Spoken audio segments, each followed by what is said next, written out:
All right. Hey, everyone. Welcome to the regular meeting of the Finance Commission here in the library community room this time. We'll start with a roll call. So, Tatiana, can you please take the roll? Commissioner Giuliani, Here. Commissioner Ho, here. Commissioner Rubin, here. Vice Chair Quaid, and Chair Skitten Tree. Here. All right, let's move on to public comment. In an effort to better manage the business on the agenda, general public comment will be limited to 30 minutes at the beginning. If there are speakers remaining in the queue, they will be heard at the end of the meeting. If you would like to make a public comment for items not listed on this agenda, please submit a public comment card or raise your hand via Zoom. Tatiana, are there any public comments in person or on Zoom? We do not have any public comments in fact. All right. Well, let's continue with the consent calendar. All right, consent calendar. Items listed under the consent calendar are considered by the Finance Commission to be routine in nature and will be enacted by one motion unless a public comment has been received or a commissioner requests otherwise, in which case the item will be removed for separate consideration. Do we have any members of the public wishing to speak on a consent calendar item? No, we do not. Awesome. Do any commissioners have any comments or questions for items under the consent calendar?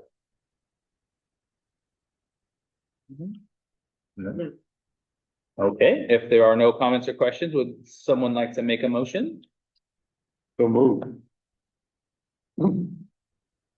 Second. All those in favor say aye. Aye. All those opposed say nay. Working right along. All right, let's continue to the discussion items. We're gonna take these a little out of order except for the first one. So the first one will be receiving a presentation of the annual investment report from the city's investment advisor and to review the investment policy for fiscal year 2026, 2027. And this is going to be presented by Nick and Mark, or just Nick? That will be Presented by Madison. Or Matt? So, thank you, Chair. That's great. And, David, Michael will give the investment update, and then after she's done, you can go ahead and ask questions about that, and we'll transition to the investment policy.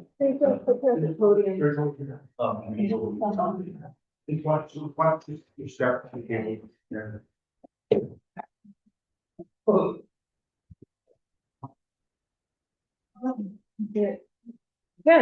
Yeah, it works. Very Good job. excited about that. Good job. Hello, everyone. Good afternoon.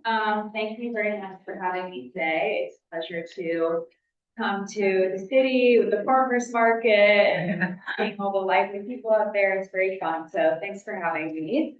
So today I'll just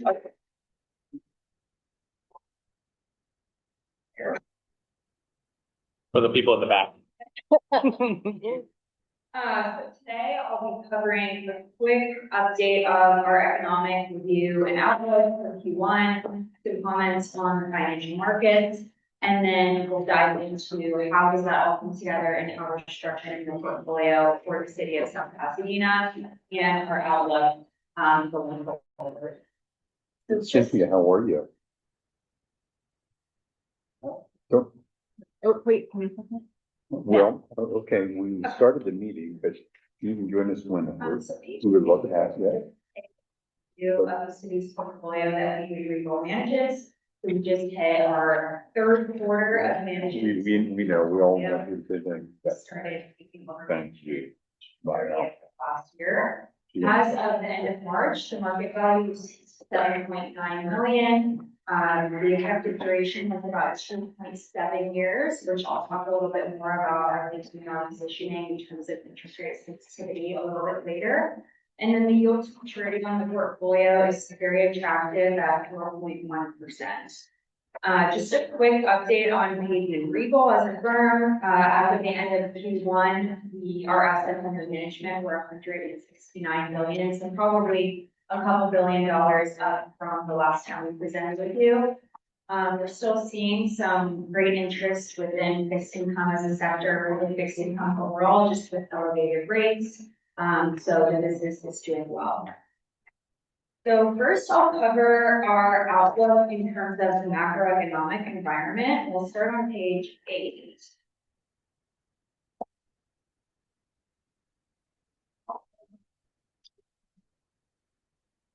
But if everyone has it. Oh, sorry. Okay. Do you remember to do the cursor there? So looking at Q1 and really 2026 year to date so far, I think one theme has just been volatility and uncertainty. And how that kind of comes together into the macroeconomic environment and outlook. And I think a lot of this can be summed up in the fact that from the time that we put these pages together about 3 weeks ago to now, a lot of this has changed. So I'll go through what things look like in Q1, but then I'll also make sure to give an update on what we're looking like today, because it is a very fluid environment right now, and a lot is changing every day. So looking at kind of the three main food groups for the macroeconomic environment, being growth, labor market, and inflation, and then how does that come together into the interest rate environment and policy rate that the Federal Funds Reserve sets. So for growth, you can see on this slide, the paid in base case. So what we think will be for the next, 8 to 9 months for 2026 is that dark blue square. The teal is where we're at right now, or as of the end of the quarter. And then the, kind of gold yellow dot is the median FOMC. So kind of, what is the market expecting? What are policymakers expecting? So we do think that growth will come down a little bit, but really just stay on trend. Similar to what we're seeing, private sector investment has really been driving growth for the past year, and that's continuing as a trend. We think that there will be a little bit of slowdown in growth from the impacts of the conflict in the Middle East, oil prices, and the energy shock overall, but we do think that that will be a little bit more geared towards growth rather than inflation, which I will speak about in a moment. In terms of the labor markets, March saw 178 in job growth, 178,000 in job growth, which pushed the unemployment rate down to 4.3. So this is a little bit lower than our base case. We do think that the labor market has potential to further weaken in 2026, but will stay mostly steady. And the impacts to that, you can see on page 10. And it's really a couple of factors. One is that the labor force decreased in 2025, and then also companies are becoming more productive. So they don't necessarily need as many jobs as maybe they have before. And that's an impact from technology, from AI, from, all the things that we're seeing in the news lately. And then lastly, inflation. And I think a great slide for inflation is page 13. And this really breaks out inflation into the 4 components, being goods, non-housing core services, and housing. So you can see right now what's driving inflation to stay a little bit high is core goods, which is the most left-hand chart in the gold color. And that's really an impact from tariffs and energy shocks lately. So we do think that tariffs, once the impact from the tariffs fade, we'll see that line start to come down. However, when you think about inflation, I think a lot of people think about goods having a major impact on overall headline inflation, but really we have the percentage impact, and core goods only make up about 20% of headline inflation overall. So even though we're seeing that tick a little bit higher, it's being offset by core services and housing, which make up, about 75% of that index. We do think that services and housing will continue to cool. Services, a major input into core services inflation is wages. We are seeing that start to come down a little bit. So we think that services have the potential to cool a bit. And then housing, we're just seeing a continuation of that trend since post-COVID, when housing spiked inflation-wise. So we do think that as the data still comes in, housing tends to be a little bit of a stickier component to inflation. So we do think that that will continue to come down as well. And that will allow the overall headline inflation number will cool as well. Page 14 and 15 just have a little bit of information on oil and oil pass through to core inflation. So page 14. It's 15 here. And really this is to say that oil pass through to US core inflation is low. And really that's just a factor of that the US is less dependent on oil than it was, you know, even 20, 30 years ago. So our US oil intensity has actually fallen by 70% since 1965. And that's because we're getting energy from other sources. We have oil reserves here in the US, and consumers also aren't spending a major portion of their wages on oil, on gas, on energy. So we do think that energy shocks could have a potential to impact growth, but we don't really see it coming through into inflation in a major way at this point. And then page 16 has our outlook on the Federal Reserve and the federal funds rate. So the blue dotted line is our base case. The gold line is the market implied rate. This market implied rate has been very volatile in the past 3 weeks. We went from pricing in about 3 cuts to no cuts to then a couple hikes a couple weeks ago. So it really has been changing day by day. Our base case is we do still think that the Fed will see a path to continue their cutting cycle, and we'll probably get 2 cuts later this year. So you're probably wondering, well, what is our outlook that's different from the market? And it's really our inflation. I think the market thinks that inflation will stay a little bit more elevated, and we do think some services will come down, the impacts of tariffs might fade, and we'll hopefully start to see core goods cool a little bit. We do think that inflation will come down more than the market has priced in right now. You'll see this being played out into how we are positioning the portfolio. All right, you said this was maybe a couple of weeks outdated, or? Yeah, this is the end of Q1 as of March 31st. It's 3 weeks, Like, is this like pre-war or post-war? Cause middle war. I mean, I'm also looking at the oil chart, right? And right, I think the oil prices are definitely not at which I'm also not quite sure if this is the right scale. It says change year-over-year change in oil price, and it's year-over-year change was up almost 300%. Though that was during Oh, was that COVID. 300%? I'll have to double check that. Like, it just seems like a very Yeah. dramatic Yeah, move for me, but then also, right, it's not really pricing in any recent spikes and what the impact is on that, on likely inflation for this year. So I'm just trying to think, like, do you have a more updated view on it, given how this war is trending and all the refineries across the world blowing up and, yeah, how does it, yeah, I think that our view on the impact to inflation is we're kind of staying the course. And that is due to the oil intensity of the US coming down. We're just less dependent. It definitely could have global impacts, especially to other countries who are a little more oil dependent. But we do think unless, there's always the potential for this to be a more prolonged conflict. And then we'll just definitely update our view. But I think at this point, we're kind of staying the course that overall the headline inflation.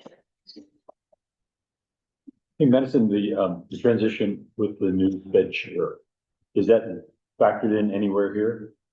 Yeah, I would say our view would kind of be less dependent on who the chair is, just because the committee is voting and, maybe Powell wouldn't want to make any moves right now, just because he will be leaving the chair position. But I think our view has remained the same, kind of, regardless of who the chair is. So you're perceiving it's gonna be a non-event? I think so, yeah. Huh. I'm gonna invest in the premise.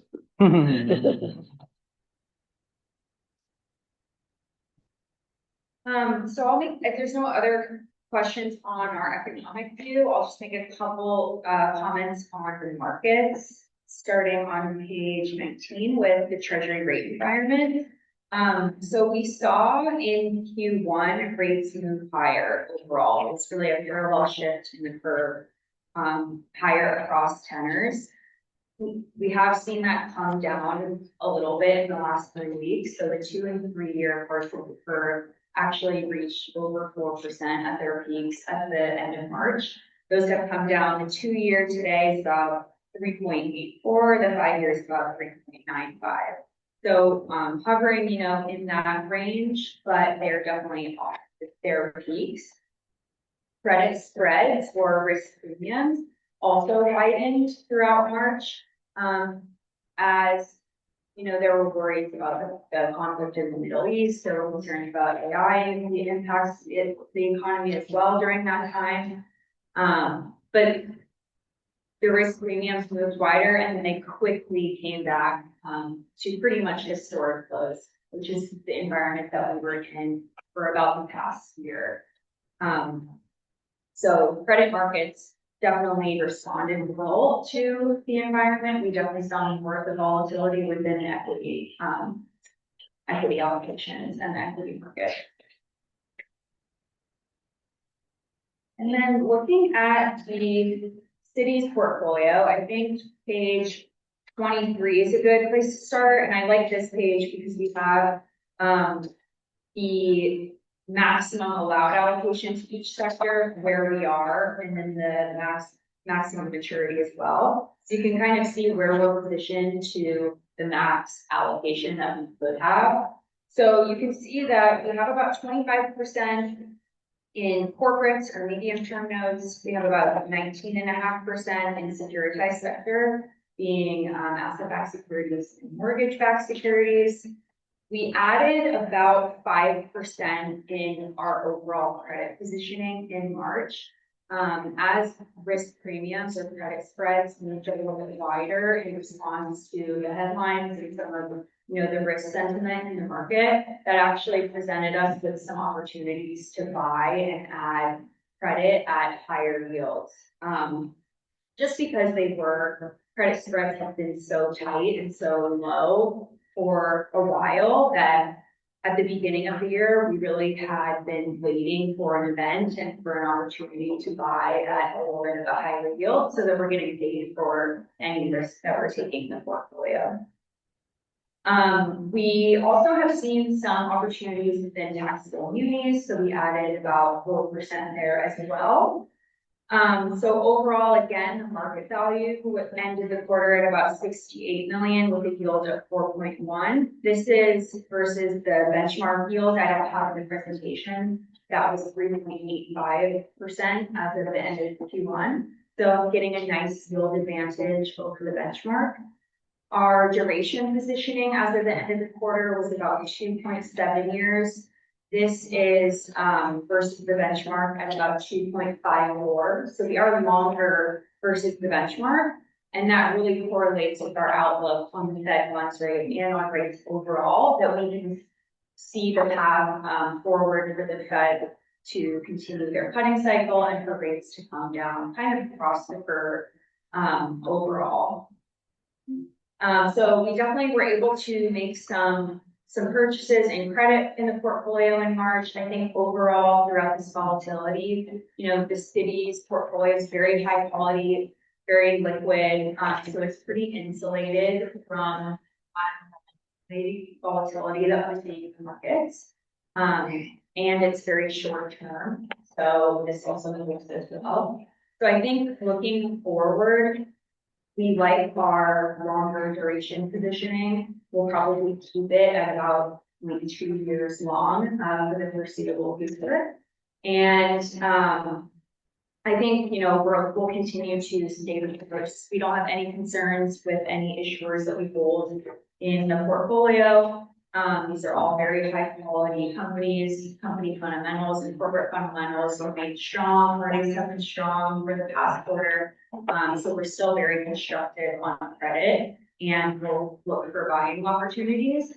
The new issuance market has also been very active, and there's been steady investor demand. So still seeing, an active, primary and secondary markets that we are able to participate in.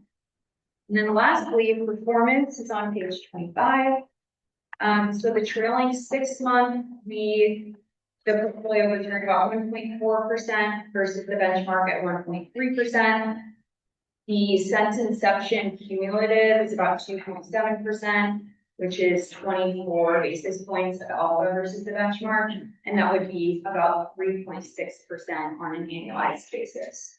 That was for a year.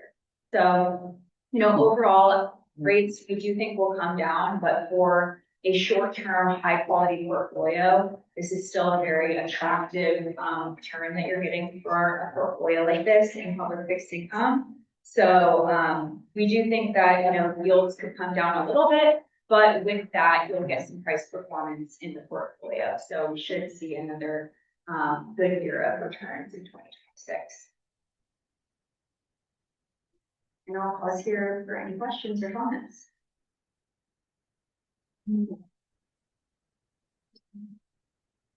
Question, anyone? You did what you told us you were gonna do. Do we have any public? Yeah. I know, serious. Is this, and I'm just unfamiliar, sorry with your firm, so my apologies. Do you invest on your own or do you use money managers to invest? How do No, we You invest on it, okay. Yeah. Thank you. Well, if there are no questions, we can, look at the second half presentation. Okay, great. Thank you. for having me. Appreciate it. Keep up the good work. If you're going to the park and did the presentation, right? Yeah. Enjoy the farmer's market. Yeah. Or you can stay and enjoy my riveting presentation Or not. on the. Yeah, feel free to, don't worry to. Yeah. Thank you. We aren't mad at you. You can. Okay, so I'll be quick with this part of the presentation, so good evening. Second part of this item tonight is the annual investment policy review fiscal year 26.7. As we just went through the paid and RIGO, they just walked us through the portfolio performance report. Top 5. Now cover the policy itself, what's in it, what's changing, and what we're asking of the Tab 5, right? No, this is still tab, Five. yes, tab five. It's the same item, it's just the second tab. Got it. Page. Yeah. The current policy part of our additional page. Part of that additional material. Good. Yep. Okay. This one? Yes, ma'am. So the annual review of the investment policy is a requirement under government code, section 53600. The city's three priorities in order are safety, principal, liquidity, and return. Those priorities are not changed. What we're presenting tonight is 4 targeted amendments to the existing policy. None of them alter the fundamental risk posture of our portfolio. 4 amendments are: first, statutory update reflecting SB 858, which extends the maximum maturity for crimes deterrence abatement. Second, a personnel title correction from finance director to CM based on our organization. Third, clarified language on how we approve authorized financial dealers and institutions. And lastly, a new glossary terms added as an so just some quick context, the policy establishes authorized investment instruments, diversification requirements, maximum security limits, credit quality standards, custody requirements, and reporting obligations. It's the rule book that the portfolio managed by city treasurer and Hayden Ray operated with. The Finance Commission review provides an independent check for city council.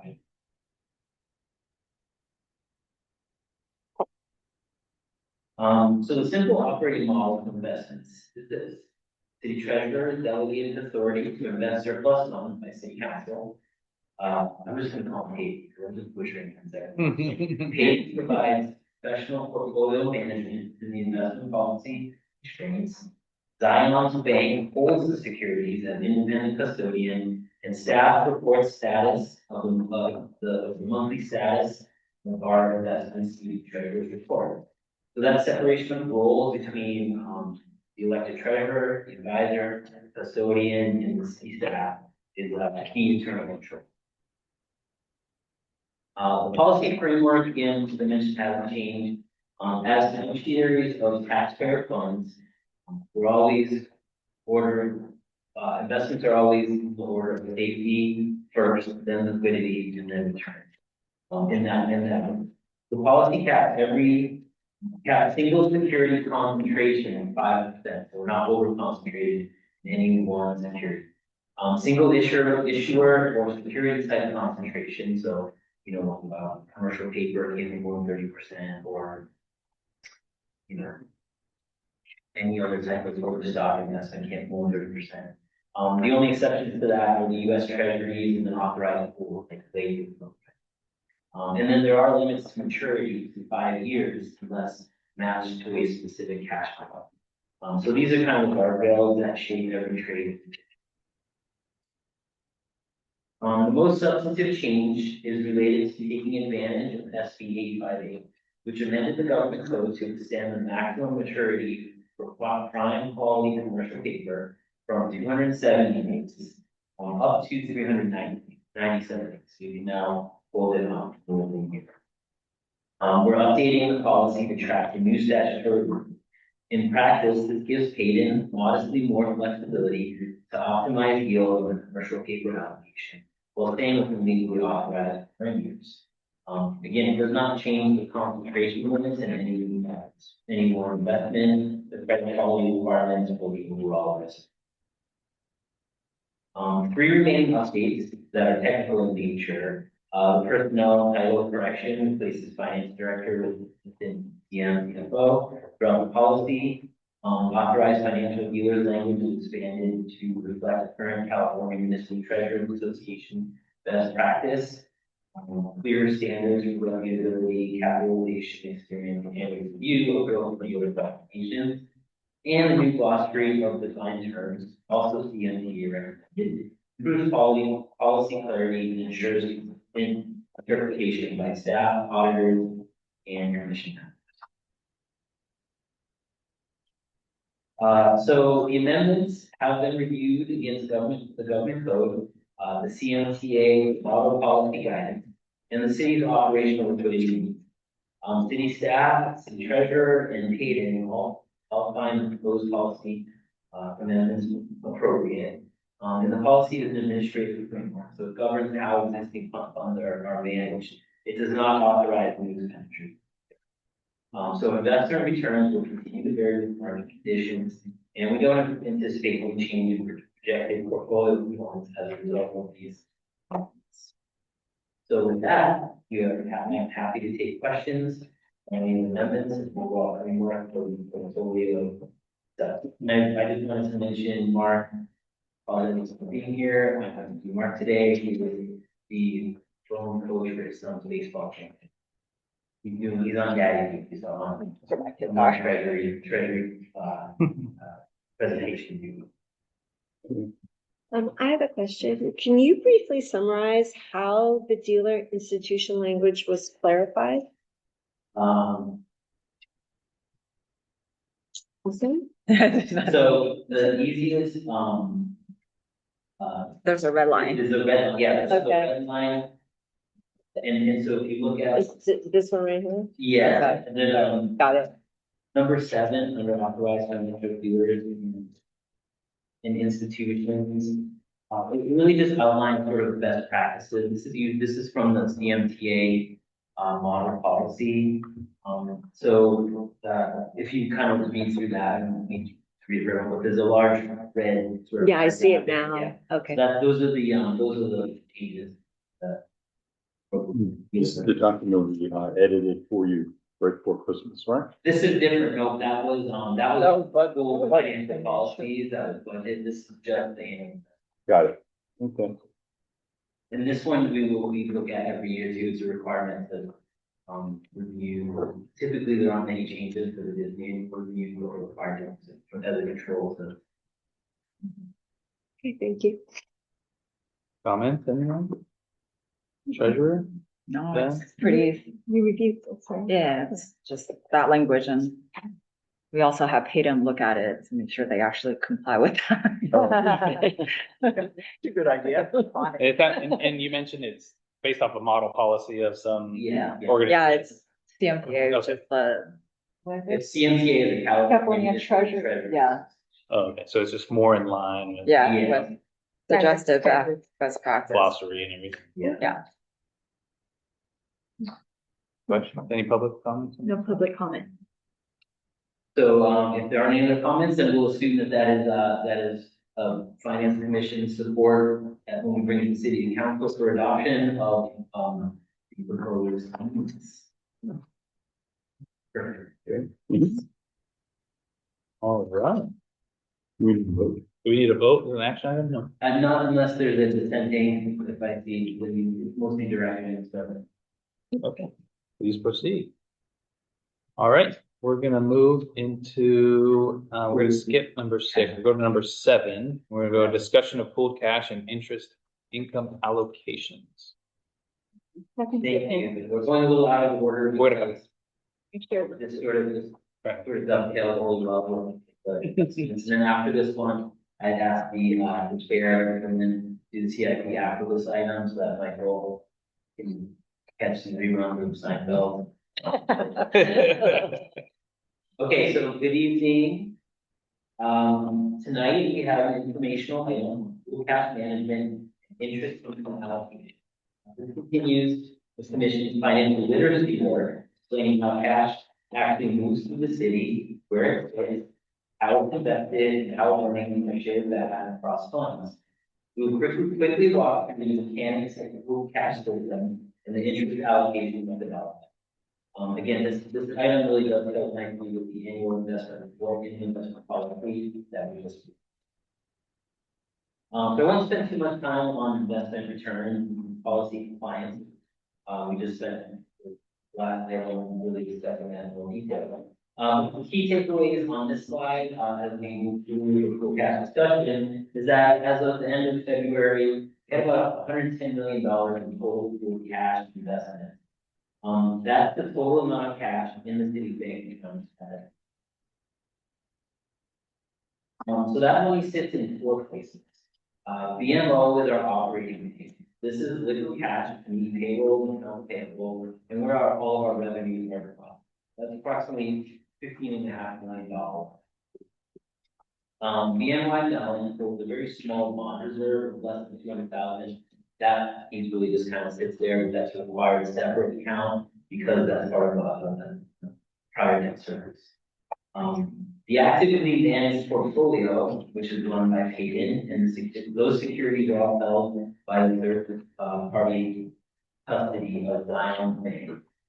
So that again means that advisor direct trade does not hold cash. This is approximately 67 million of 110 million in pool cash. Finally, LACE, which is the local area investment fund. That's sort of the state local agency, similar to a money market, not really, but for all intents and purposes, from a liquidity standpoint, it's very much like a money market type fund. Again, that is our primary liquidity vehicle for funds we may need on short term. So this currently funds about 27 million of the 110 million. What's the rate on? It's actually like last week, like 4%, yes, high threes. 3.8, which I just messaged Mark, but you don't need that much money in BMO. Can you move them, please? Yeah. Yeah, that's actually. Who makes that recommendation? So we work with the city treasurer to kind of just look at what our liquidity needs are for the next, 6 months.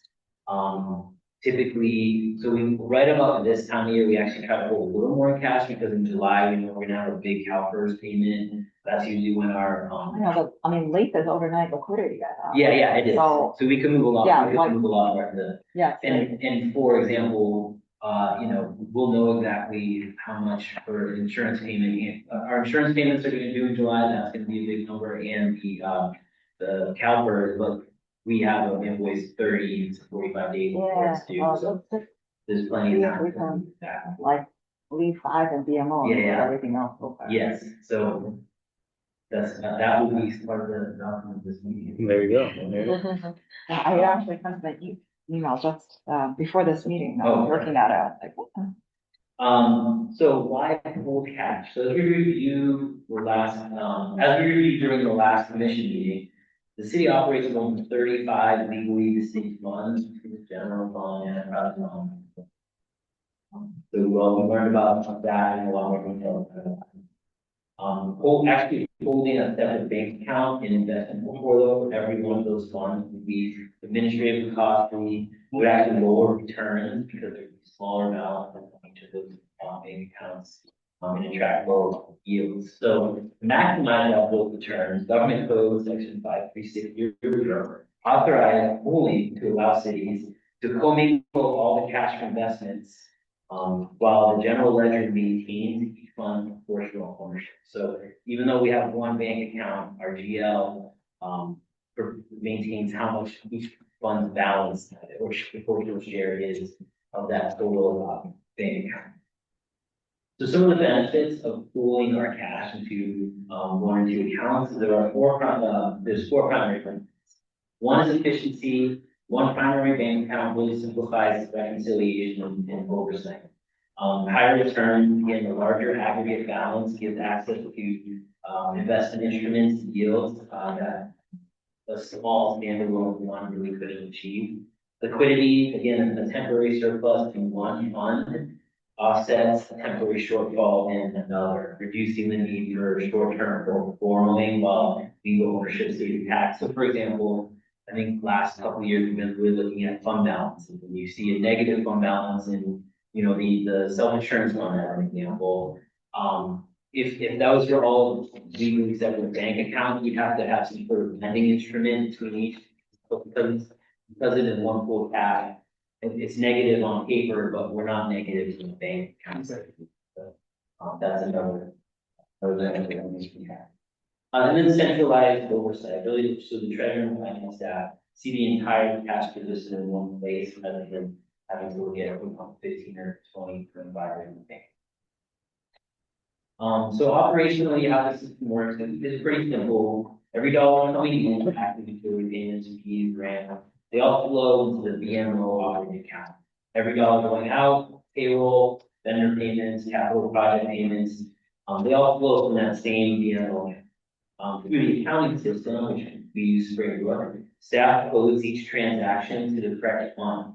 So we always know how much of the pool onto the general fund, how much for water, how much street projects fund, so on. So fund equity in the pool is essentially a running ledger balance updated with every transaction.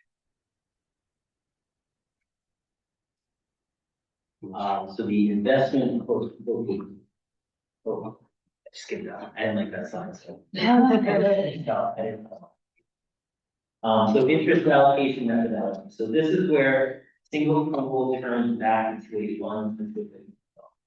So interest is allocated based on each fund's average daily cash balance during the month.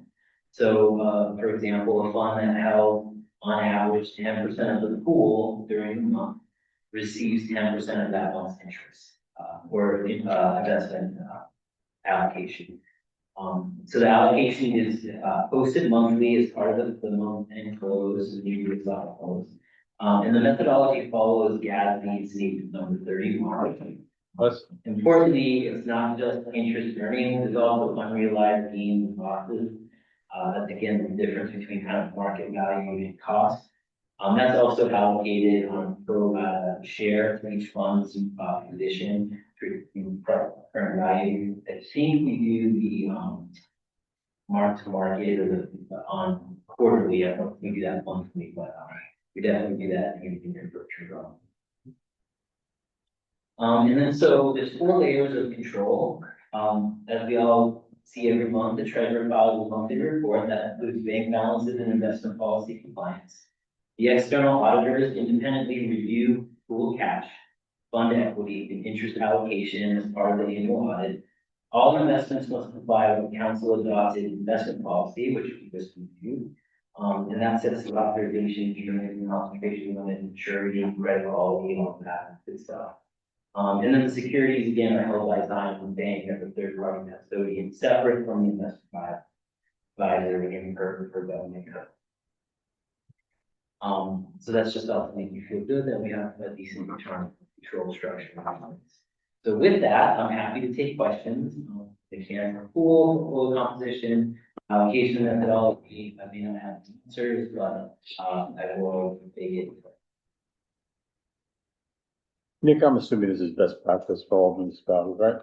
Yeah, I would say I don't really know any municipalities that don't do pool cash. Again, unless you're very, very small and you only have a few sort of fund types, then maybe there are. I know I've been in other organizations where we actually, due to some audit findings from certain grants, we did have if you're not managing your pool cash well, we do get audited by multiple different agencies, particularly granting agencies. If they don't feel that we're managing that well, they'll actually require us to open a separate bank account just for that, for that grant. We're not in that position, but that certainly, some cities we get in that position, but most cities that don't have those requirements are coming for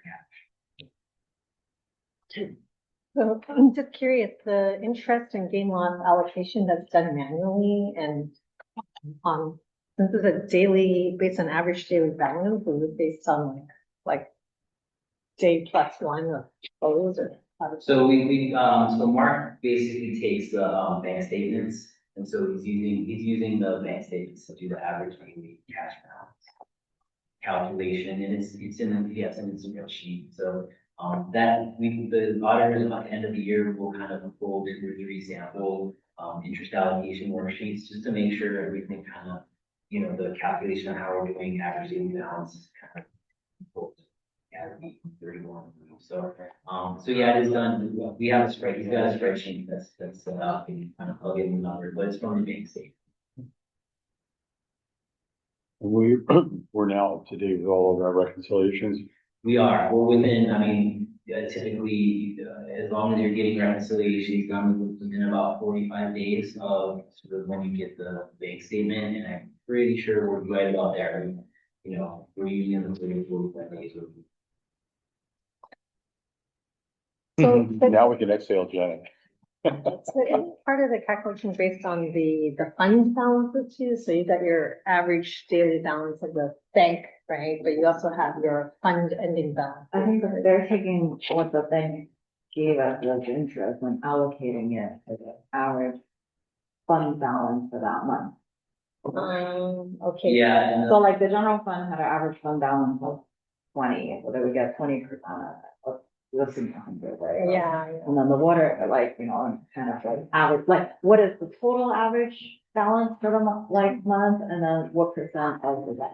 Yeah, so that fund balance is coming from our GL, right? yeah. So the bank statement is what you're using for interest, and then you got a fund balance. So coming from GL. yeah, the bank statement is what we use at the end of the month to reconcile the fund balance, like all the revenues coming in and expenditures going out. We make sure all those are, we account for all of those coming into the bank on our GL to make sure they're all there. And then those are, sort of allocated to the correct fund. And when we say the average daily balance, it's not sophisticated. We put the balance whether at the end of last month, with the balance at the end of this month, and then divide it by 30. Okay, Like, so that makes more sense. yeah, we're not doing it like. No. Manually, you can't really do them. Yeah. That's like everything. average, average.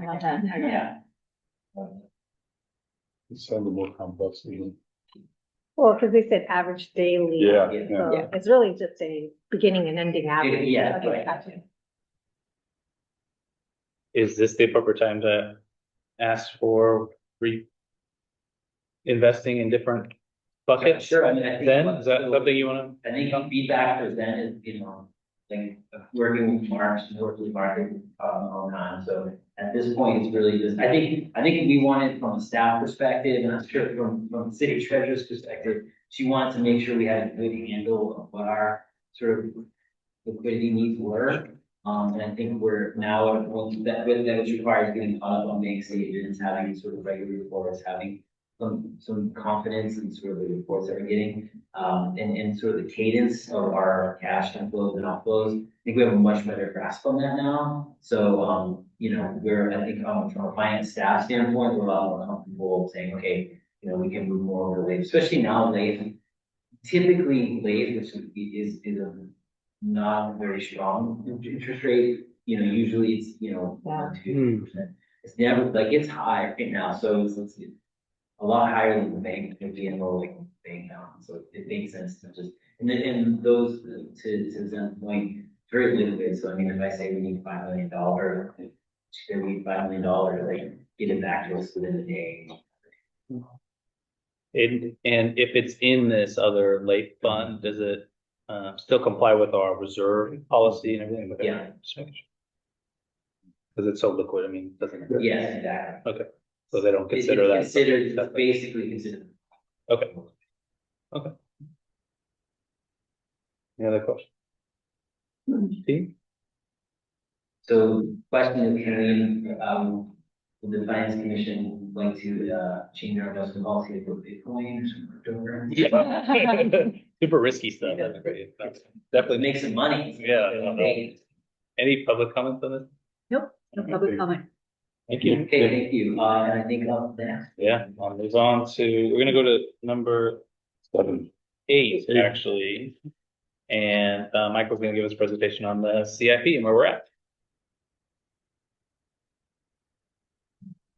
An 8.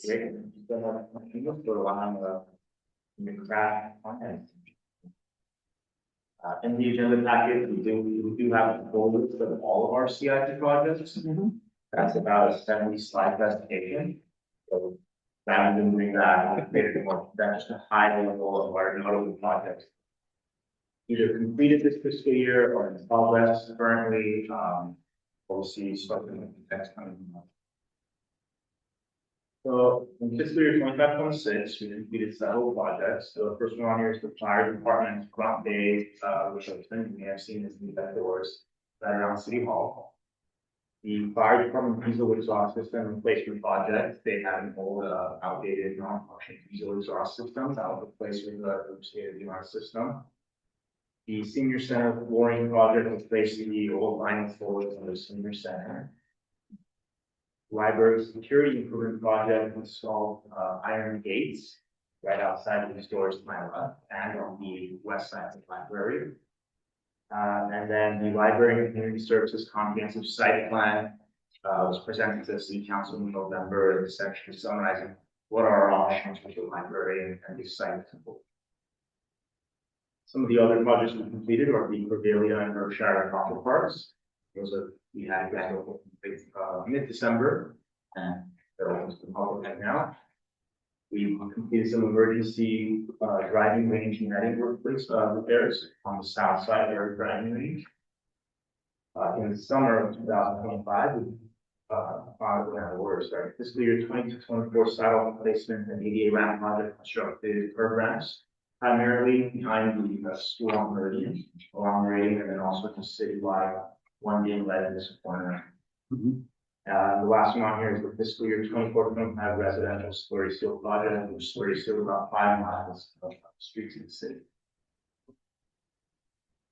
Some of the projects that we have in progress, we're in the design stage for our police department's locker room remodel. The War Memorial Sound System project, we'll just install projectors and upgrade the sound systems at the War Memorial Building. The library northwest ground lighting and improvements project is entering construction stage. Council awarded that construction contract on the 15th, that upgrade the ramp right behind me. The library radio frequency identification project is in progress right now to add RFID technologies so the library can actually access more streamline.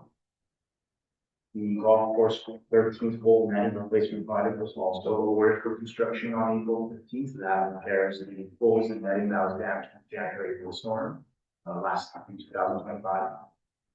And our fiscal year 25-26 street improvement project is currently in construction. That's $7.5 million street construction project, which includes water line replacements, sewer repairs, sidewalks, curb gutter, river grants, and paves a handful of streets citywide. Michael, can I ask you about the War Memorial Building sound system? Does that include upgrading the Wi-Fi system then? It does not. It does not. Okay. Can I ask you to do I think, we're ordering Wi-Fi. It doesn't require a CIP for that, it's just buying some. Routers. That's just an equipment issue, right? Yeah, that's just Cool. routing. Or we have an IT manager. But they've been talking about it, Okay, that is mostly so we can jack up the rental rates. Oh, yeah, thank you. Appreciate it. Thanks. I'm assuming some of these are not gonna finish in this fiscal year. Or some of them carrying over to, Sound system May, the library northeast round project May. Fiscal year 2026 stream improvement project May. If it doesn't, the funding does carry over into the following fiscal year. First it goes on. Yeah. And how does this sync up with what we talked about back in June and July when we were talking about the budget? I'm trying to get a sense of what's your performance against projections? For the fiscal year 25-26 overall budget is Yeah. about $24 million. Pardon me, I'm not asking dollars. I'm talking about projects being complete or in progress. Oh, I see. you can answer both questions. I see. Yeah. I'm interested in the dollars. I think a good way to describe it, about half of our projects are in progress. Uh-huh, Maybe a third are being completed and another maybe 20% are starting. yes, We were filling gold. uh-huh, This year, we created a CIP division. Yeah. That's something I know Finance Commission has talked about previously. We have, yeah. Project managers, their sole focus is CIP. We're still trying to fill some roles, but with the creation and filling those roles, we have Yeah. some progress. and I'm sorry if I sound, I'm trying to play gotcha, that's not what happened in here. But for a number of years, the CIP, budgeting process felt like it was a wish list versus something that was actually accomplished or could be accomplished. So have you made progress in that space? Right, absolutely. Right, Okay. I think in the past, what was discussed was that an engineering position, but it only focused on CIP as it was involved with development and public works permits and everyday tasks. And oftentimes everyday tasks take priority with the CIP board. Now CIP division transfer full focus. They focus on that, just. Thank you. That gives me a lot of confidence as we go into this next budgeting cycle. So when you say we're going to fix this curve, we know it in fact is going to be, or that it highlights it. As I remember, Josh used to always talk about how we only did like 10% of the project. Yeah. That like there was some very low percentage of completion. Yes, And I yeah, think there was all kinds of reasons as to why. And I think Michael's right. I think there was some personnel issues. Yeah. In the sense that we didn't have enough. right. So the department was spending a lot of their time on just the everyday stuff and they couldn't get to CIP. Right. So, Michael, appreciate the fact that you've helped stabilize that. And we can go into this next budgeting cycle with more confidence. Yeah. Thank you. And I think that's right. The CIP, wasn't that, it was like about 24 million and like 17 million was for streets or something like that. That's correct. So the total budget about 24 million. I'd say we'll probably was around 16 million. Wow. Yeah. So, in this detailed presentation here, where there is, for each one, there is What a page is it? budget, it's the presentation in the top 8 presentation, But what Or it's- page? is that? Are you starting? it's. I see yeah. that, but what page? is Well, it it? doesn't matter, I'm just, in any page, Any example? like, it has, for each project, there is the sources, budget, expenditure, and balance. Is this, for the budget number, this is the budget that was budgeted to be spent in the 25-26 cycle? So can we use this as kind of to say, hey, this project originally was budgeted in this cycle, but will carry into maybe next year if there's nothing on that Okay. expenditure thing, just to answer that Okay. question. Thank you. Thank you, that helps. Here.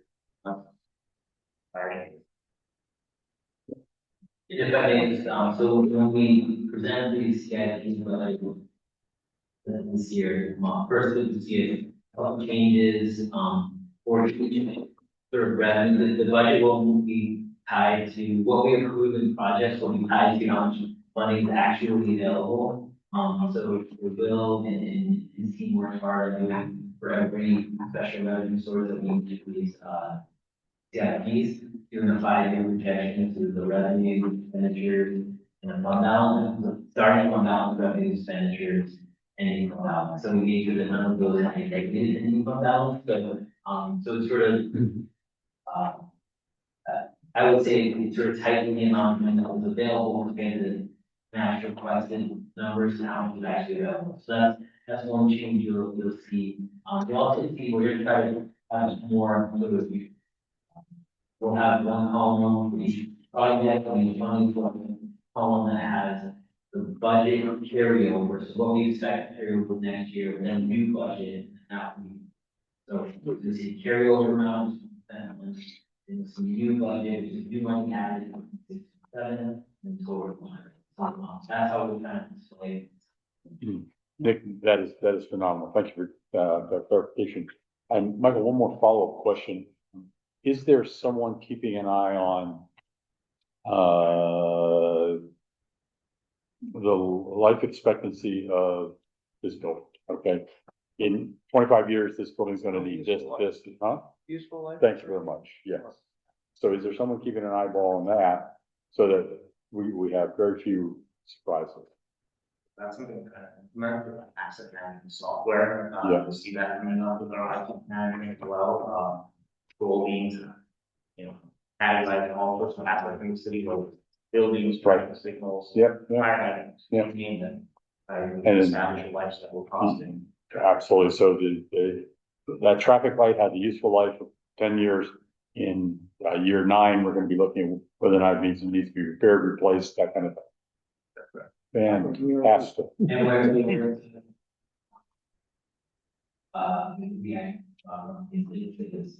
and now, I just want to set, level set expectations. Sure. That's what we're working toward.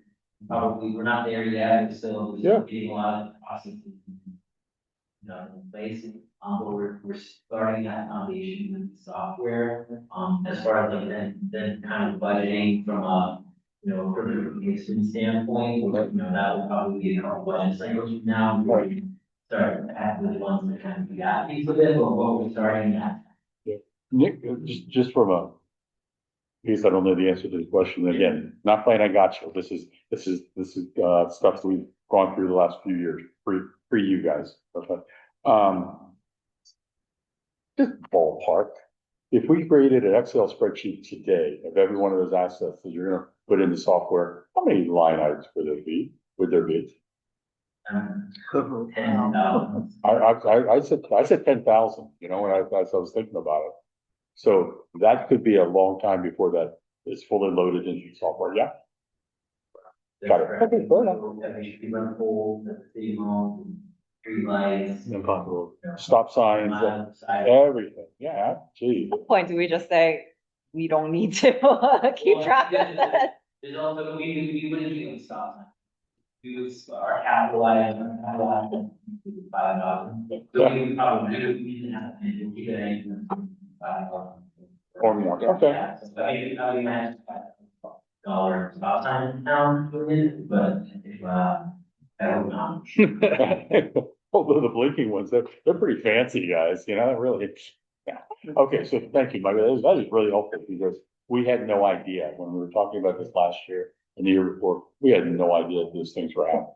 Yeah. Appreciate it. Michael, just one last question. What happens when there is these emergency repairs?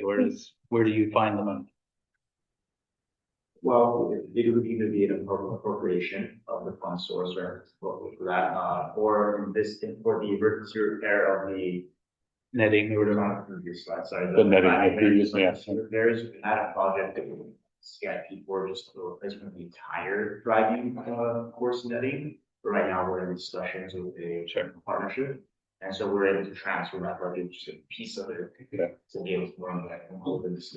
And Michael, who declares the emergency? And the reason I'm asking is because it feels like between the time when we identify a need, we go through all of the funding, the fund, then we, go through all the bidding, then we go through the selection. It feels like the need could, whatever could fall down before we actually fix it. Okay, when it's an emergency, is all of that accelerated? That is correct. We have emergency purchasing guidelines that are basically fix it, then tell city council about it later. Perfect. We try to not. We try to say that, Please, some yeah. people. But the emergency. Right. But certainly have the authority under the. And I did just want to mention, like, a lot of emergency repairs, we try to match.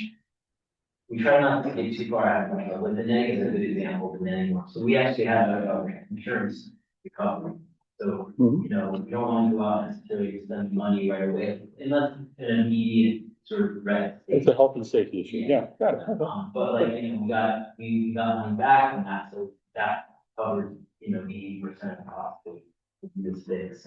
And then if there are large emergencies, that's why we have a general fund reserve, right? You go to council, ask, this is an unplanned emergency, and it's $1 million, and the HVAC at City Hall, right? Yep. And so that's when you go to council, and that's why you have, they're want to keep, 25% the minimum, but, we have a little bit more cushion, that helps our bigger, emergency that we all want to have. And just to clarify, maybe the naming of that project could have been better. It's called the emergency repair, but we did go through the bidding process for it to see quotes and we're working through, with our purchasing. The reason, another reason for this institute, I just finished a great book called Abundance. If you have nothing to read tomorrow, you read it. Incredible book, but it talks about this very issue about how we can create so much complexity to do the right thing. Yeah. That the right thing never gets done. That's the housing, about a lot of housing in California. Yes, and let's, the high-speed rail, that whole thing, it is an incredible book. Read it, you understand why people are anxious right now. But And I know I asked Todd about this last year, but is the CM limit still 30,000 or 35,000? 30,000, which I think is, at some point needs to be looked at. yeah, that feels low. I think it's a little low, but Yep. It's low. Yeah. just asterisk that somebody. Yes. Michael, I have one question, and it's good to see you again, by the way. Mhm. War Memorial, this is a very specific question, and it's the War Memorial basement waterproofing.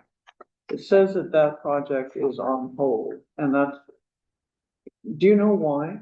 If there's water leaking into the basement, or maybe there isn't at this point. Yeah, mold removal might be more expensive than you're just fixing it, Michael. Yeah, Mold removal. yeah. Memorial, basement water for killing. Yeah. We're in the bottom of basic phases, we're just setting the plan, so right now that, looking at how extensive that water is and we'll be just, but we kind of have into the contract and then. Okay, so you're addressing it now, you're looking into how to do it, okay. Good. Hey, water issues, I know about water issues, they can be bad. If left undone.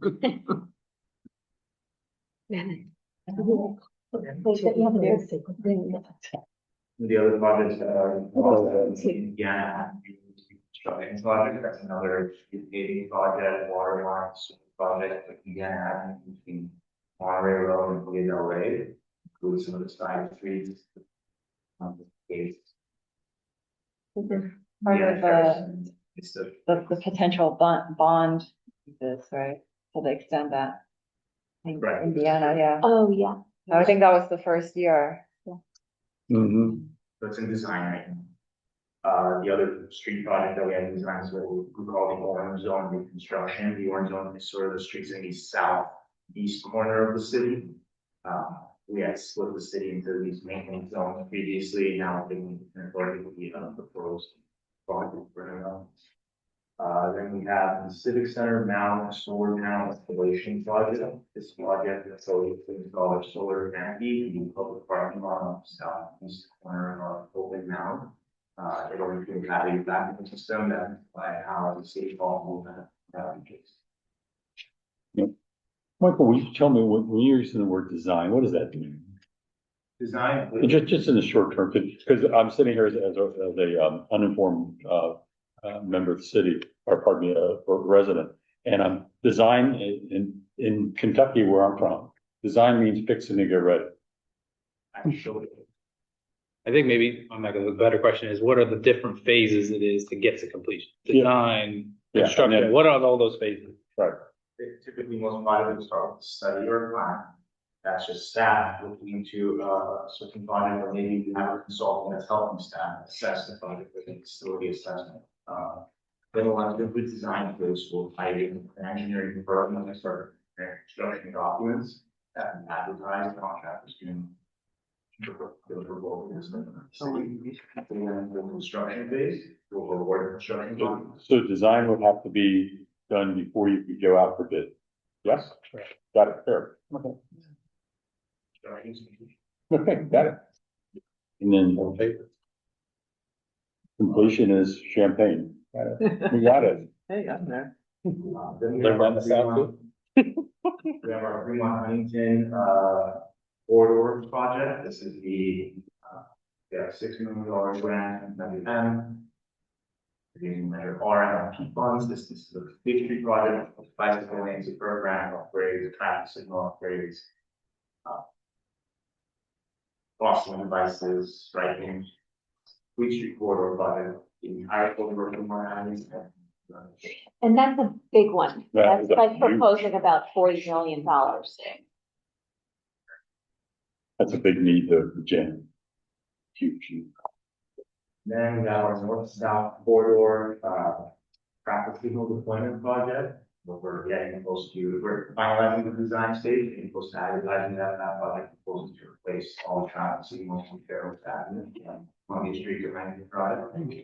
Allowing them all to communicate with each other, synchronize. Nice. The traffic, as it also includes pedestrian improvements that. With traffic signals, like there are allowing pedestrians to cross before elections, green, for example. So. Well, lights are red, pedestrians can cross the street, then to the intersection with safety, so, yeah, but some pedestrian traffic, engagement. Particularly around schools, that's gonna be key. Then there's, Yeah. Well, it's just fair. The middle school, yeah, absolutely. And then Fremont for the high school. and then the last, or sorry, I didn't see this, bullet, but then we have pedestrian crossing devices, and the rectangular rapid flashing beacon. Those are road projects that are designing, the flashing crosswalks, like we talked about across the street. With the pedestrian crossing devices project, with locations on Central and Austin, Vidalia Park, and Meridian and Bank. And then the rectangular rapid flashing beacon Mission and Fremont project, that is at Mission and Diamond, Mission and Fairview, and Fremont. Michael, there used to be one, on, Fremont, right south of the library. And it looks like it has been disabled now. It's no longer flashing. Was that a conscious decision or it's just broken? It's broken. Okay, got it. Fair enough. Okay. But there's a new sign that flashes. Yeah, there's a sign, but you said the flashing lights at street level. At street level Not- or above? These are on the side with signs, they're not in the asphalt. It used to be in the asphalt, yes. We have a arm that extends into the street, at least these ones don't. Okay, so that's even different than there's one down by Garfield Park, Right. Yes, and that's an overhead flashing. Exactly. And most cars ignore that. yes. They think it means speed up and go faster. Yeah. Yeah, right. exactly. Especially if there's a person with a dog. Yeah, But Cynthia, there is one near the park, with the State Regalia and Traffic. Yeah, Regalia Swimmers. yep. That's coming. That one is the one that, Commissioner Blake is referring to, and then Yeah. these ones are the issues that pedestrian has the button, sign to flash yellow on the side, indicating that there's someone trying to cross the street. Right. Cross the street. Are they gonna be more effective, do you think? You're hoping, right? The loaded question. Don't answer that one. I guess I would advocate to our city council liaison is, I think these are awesome. I think the flashing lights, especially around our parks and our schools, Yep. knowing what happened near Arroyo Vista and what happens almost every single day on my way to school, walking to Marengo. Especially the ground one doesn't work on Yep. Garfield. If there's any flashing, there's no, I think crosswalks need to be looked at because those are all faded out. And so I think this is really good. We're on the right path and I hope we continue this So I path. want to tell you that Yeah. Arroyo Vista, we started meeting with Arroyo Vista last July. Yeah. And there was a lot of work and Michael and Julian, was Julian here yet? I don't remember. And the superintendent and the principal, like those meetings were happening. There was a lot of Sure. a lot of noise, but there were things happening. There were designs, there were things being done before school started, when school started. There was a sewer project there by the county, which is why some of the stuff got delayed. Anyway, so there were things happening. And also I want to say there's some traffic hot spots that we had identified that Michael and Julian and team have been addressing. And the city council, when we considered our priorities for 26, actually, we added traffic. Because there's so many traffic issues in this town. I forget exactly what the priority says, but it's basically spend time figuring out traffic solutions or problems. It's like, look, the complaints have just escalated. Michael, I'm assuming that you folks are coordinating with the police when you're receiving complaints and that the police are reacting and I know that every once in a while at the corner of Marengo and Maple, there's a police officer sitting there and I'll bring him a cup of coffee. I mean, just go get them. They blow through those signs. Really, yeah, absolutely. Some of the problem, yeah, I think, again, I'm just saying, a lot of the problems in my view is that drivers are just worse. Absolutely. And even We forgot how to drive in COVID. It's like, what the heck? yeah, the Arroyo Vista principal even said like a lot of the problems are their parents. The parents, will start just screaming at the teachers. So, I mean, talking about traffic, a couple years ago, there was a study done about the high school and on Ramona and how the cars just still park at like 2:30 and 3 in the middle of the street. That still exists. So I don't know what the decision or if there was anything out of that study as far as what could be done. Send a cop around. remember we only have more police officers Regular. on duty at one time. I mean, so Get ticketed. I do know that some of that Ramona issue, I think it did relate, there was some talk about relating to Holy Family as well. Yes. And Holy Family has a specific plan, and as I recall, is Michael still here? As I recall, and I don't know what the current status is, that Holy Family had expressed their willingness to revisit their specific plan. Really? Because Yes, and to kind of revise specific, At and that was at the probably, meetings, they indicated they were uninterested in doing anything. I went to some of the meetings as like just a citizen, just listening, and the Okay. Holy Family was like, we can do what we want. this is, God, this is, Protected by I'm, trying to remember. Protected by the Vatican. Which I want to say it was like maybe 2 years, probably before Todd and Nick. And No, I'm Julie not, got here. I'm just saying, it's been ever since everyone's lived there. It's been for 30 years. Yes. Not much has changed It has. about that whole thing, Yeah, actually. I remember those complaints. I was told that there was some willingness on Holy Family's part to sort of relook at this. Nothing's been specific plan. redone yet. Okay. Well, and there's a lot of people from outside of our city that go use Holy Family and use it as their church and school. So. Yeah, so my guess is this hasn't really percolated up to Todd and Nick since they've arrived. Well, no, they've had like 5 billion things to do. Yeah. I'm just saying Yeah. that it's been like a 30-year thing. Yeah. Well, I appreciate that city council has put it on their No, that's priority. fabulous. Traffic Let is- Michael get back to this. It's already- Yeah. Yeah. Thank you, Mike. For our. Can you tell this is a hot button, Michael? Refocus the meeting. The last one is West Side Reservoir, placement project. Yeah. The last reservoir that we replaced in the design stage. And then some of the stuff that we see coming up in the next couple of months, we have the Mission Arroyo Pasadena intersection project. We're looking to award that design contract, at council on the sixth. And then, we have the Mission Maintenance and Slow Streets project, that's proposing to have a road diet, bicycle lanes on Mission Street. We're looking at working with the community development department, have sort of a plan for what we want our Mission Street to look like, especially considering the type of developments that the street could have in the future.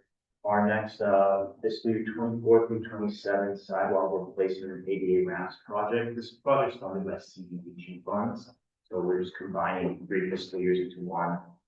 Safety effort and preparing 3 separate plans and estimates, and this will address more non-compliant and non-existing programs across the city.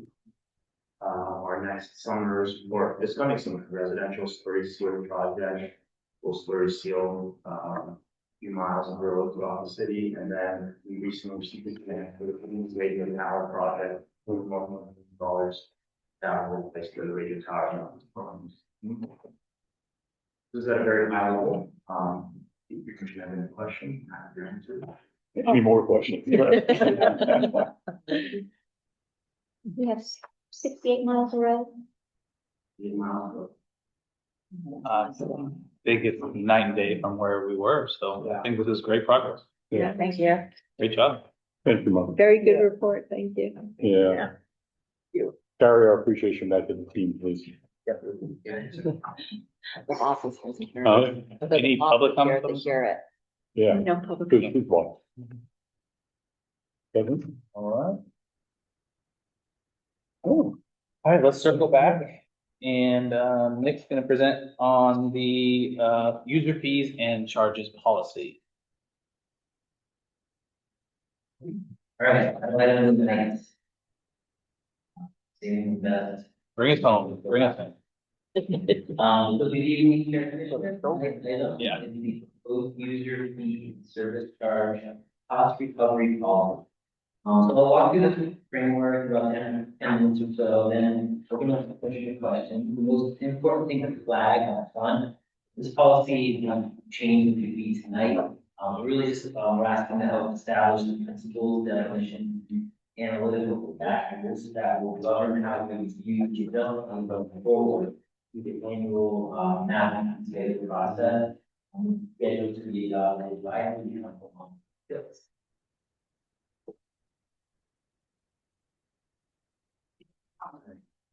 Okay, so a lot of formal policy, yeah. So we are going to adopt a master fee schedule, typically during the budget process. We don't do it as regularly as it's very sporadic, so we should really do this a little more often. And the fee schedule does set the cost recovery from city activities, from development permits and inspections to emergency medical transportation fees and registration fees, etc. So what we haven't had is a council adopted policy explaining the methodology and how fees are calculated and to provide guidance to staff regarding what share of costs we can cover and why. In practice, that means that cost recovery decisions have been made service by service without a unified framework. General fund subsidies embedded in the low cost fees have been transparently with them. The proposed policy is intended to fill that gap. It creates a consistent analytical framework applicable across every department, sets target recovery ranges grounded in California law, such as Prop 218, the Mitigation Fee Act, and Government Code Section 549. So the underlying principle of the proposed fee policy is pretty straightforward. When a city service provides an identifiable direct benefit to a specific individual group, such as a building permit, facility rental, special event permit, the recipient should pay an appropriate share of the cost. When a service benefits the community broadly, general park access, street maintenance, emergency disaster response, the appropriate funding source is general tax. So this is like framework California, the California law already required. Proposition 218 establishes the constitutional principle that fees cannot exceed the reasonable cost of the service.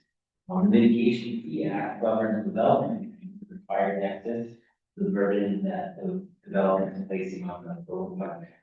And again, government code provides specific authority to service fees. So everything else in this policy falls based on the legal foundation. California. So the proposed policy splits every service into one of four categories. And the category relies on cost recovery approach. We have community-wide services that benefit everyone and are supported by general tax revenue. Typical examples include card access, and emergency case response, and library work check.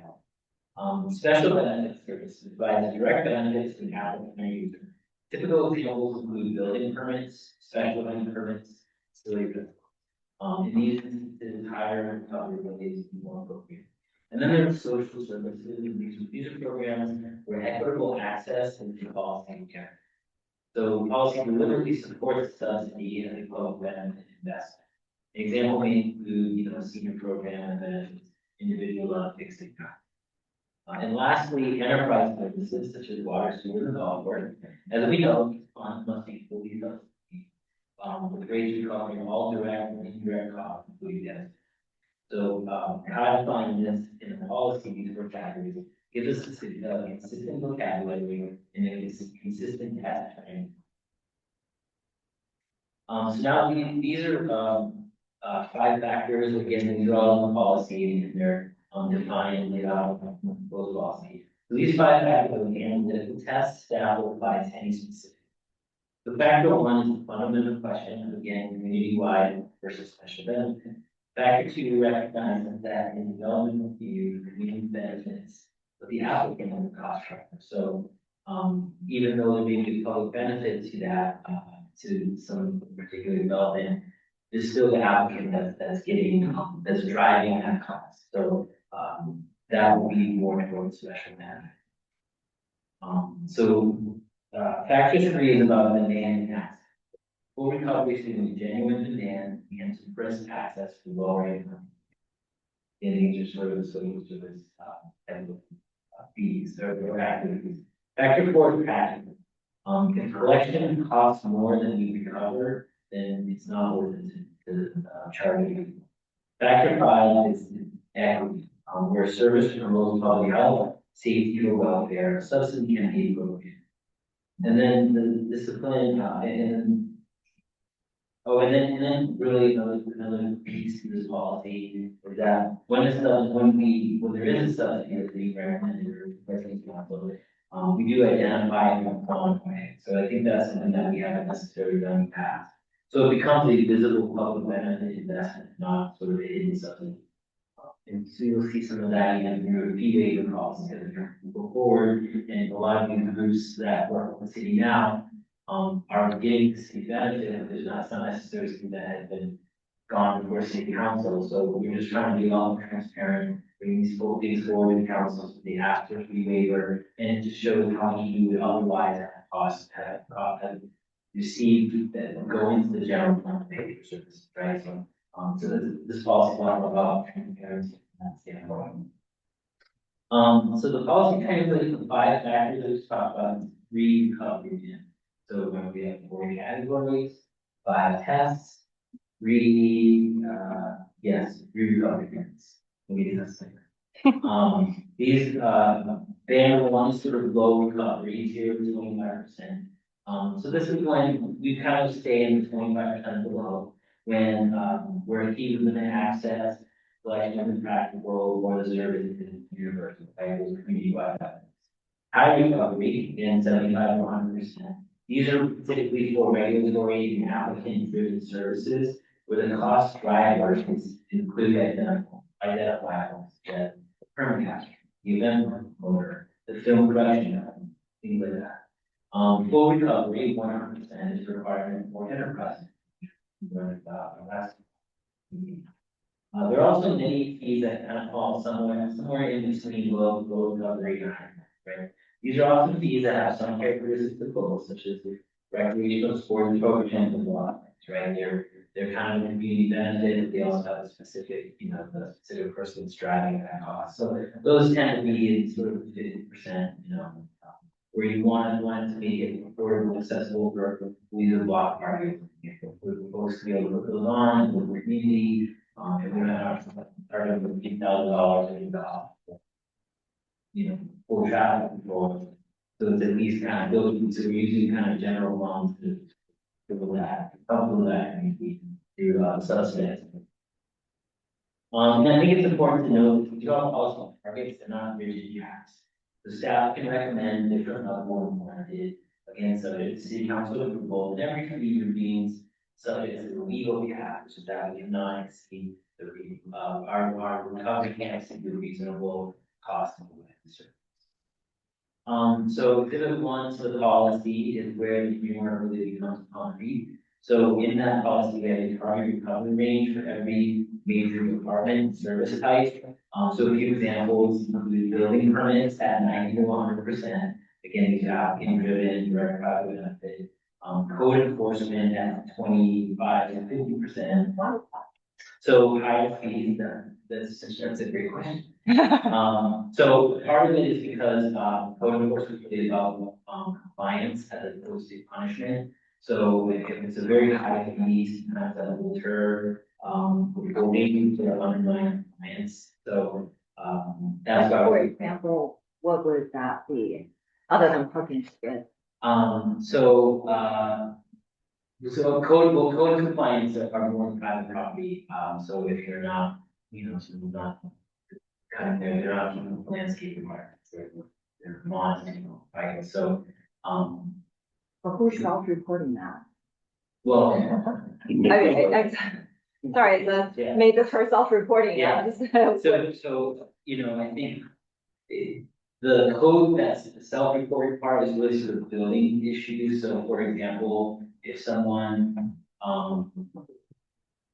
if some of these if some of these code compliant fees, right? So we have the big building permits for the large, like we're doing that, right? If we're gonna charge $20,000 But for a permit in the Is building. that under code enforcement or is that under It's- planning and zoning entitlements or building? So it's kind of a little bit of both, right? Because code enforcement, I will name more code compliance and code enforcement, right? So code compliance, if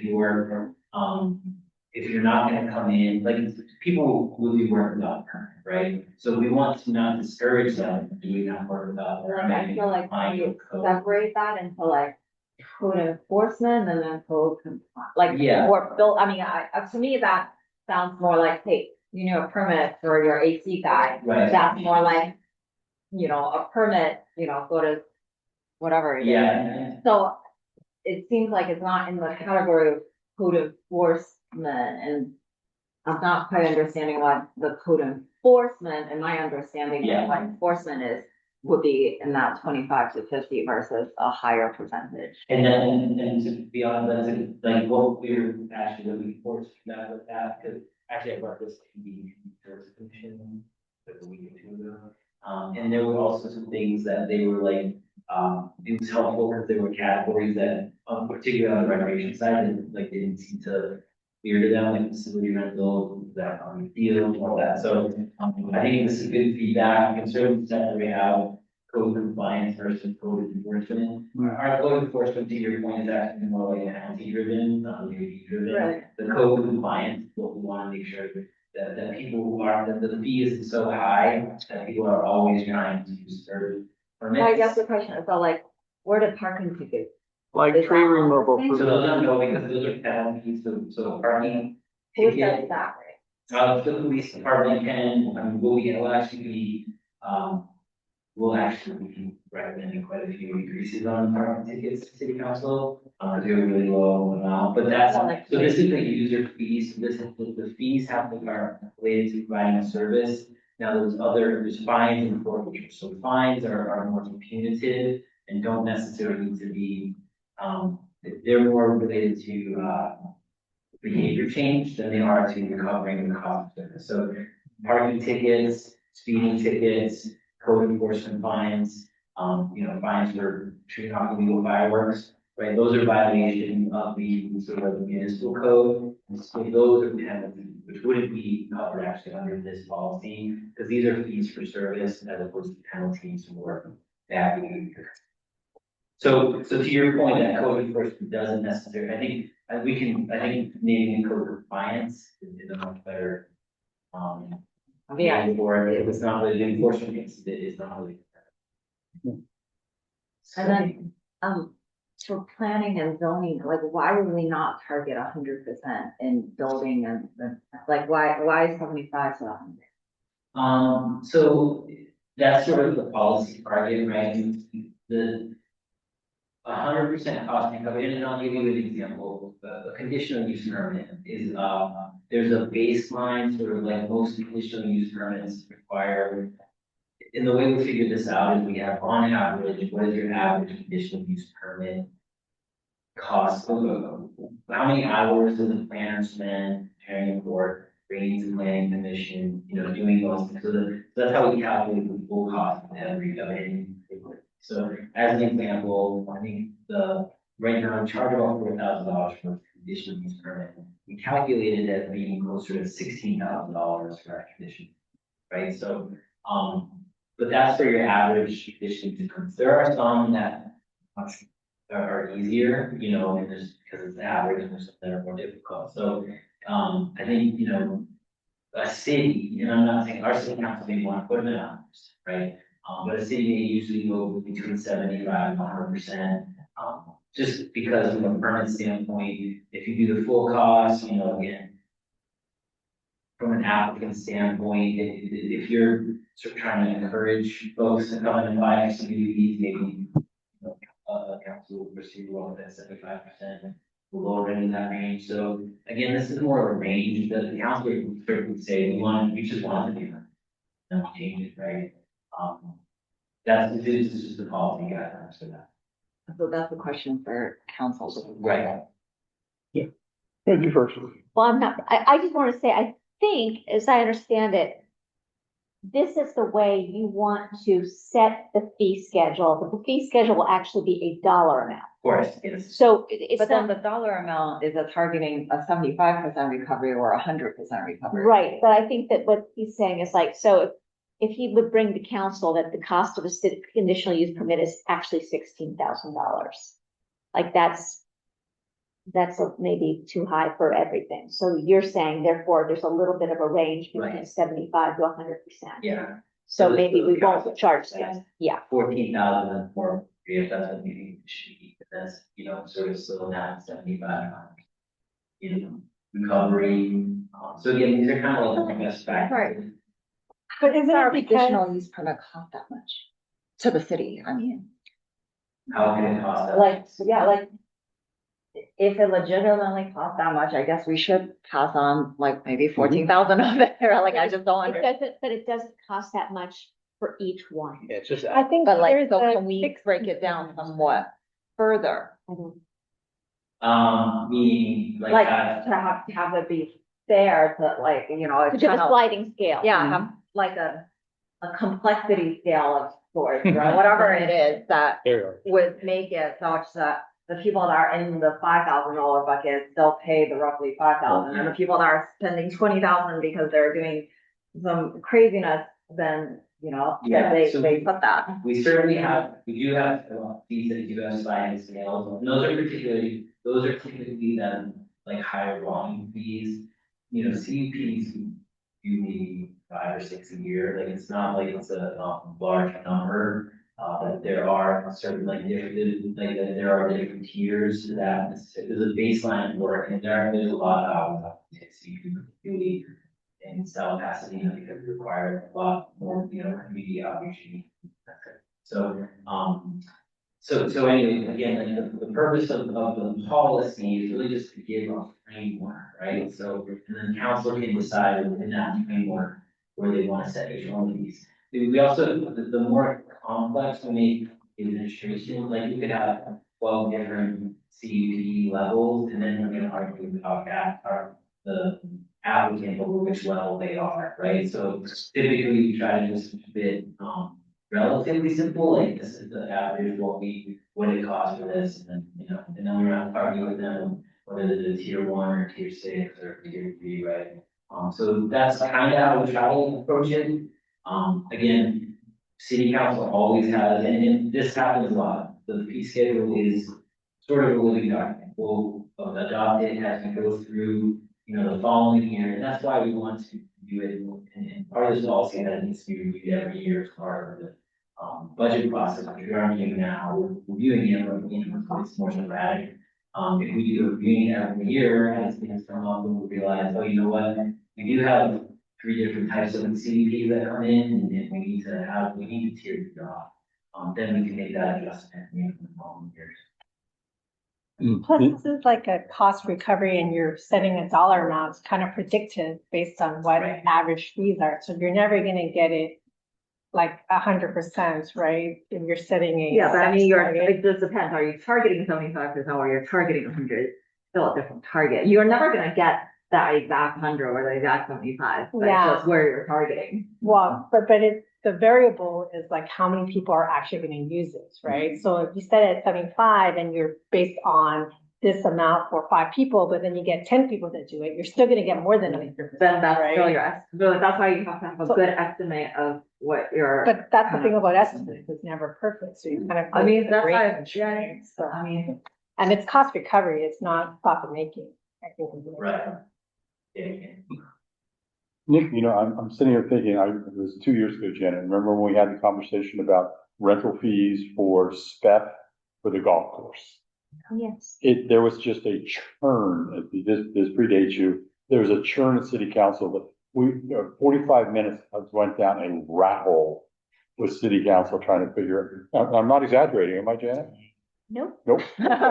So, you got, things like theft. And it came back. It was 2 meetings. Yeah, okay, it's the issue that was never resolved. And then I'm thinking, field usage. Janet and I were both AYSO, board of directors. Aficionados. Huh? Aficionados. Yeah, right, precisely.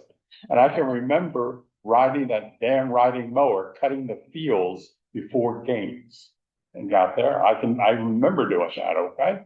And, with my allergies and everything else. So having said all of that, are you gonna, for example, I'm gonna go AYSO because it feels like it touches every family in this city, at least for a while, okay? If AYSO wants complete services for the fields, here's the dollar amount. Yeah. If AYSO is willing to lean into field maintenance, here's the dollar amount. So, you're sort of, foreshadowing, well, first of all, I thought you were gonna say that you use the push mower uphill and snow. Okay. That was in Kentucky. Say, as a commissioner, I bought 2 tractors for my class. Yeah, I And- remember him and always remember- mowing, because my. I don't want you to tell you how they husband do it always now. yeah. Have you seen it? It's pretty cool. It's a robot that does. the whole- yeah, the AI mowers, I've seen a bunch of. Yeah. They're really cool. You just press the button and it does the whole. You just sit there and watch it. See, my It's kids really were, cool. my kids are too old. That's how Brian, that's how Brian do it when you just sit here and he's like, yeah, you sit. Yeah, yeah.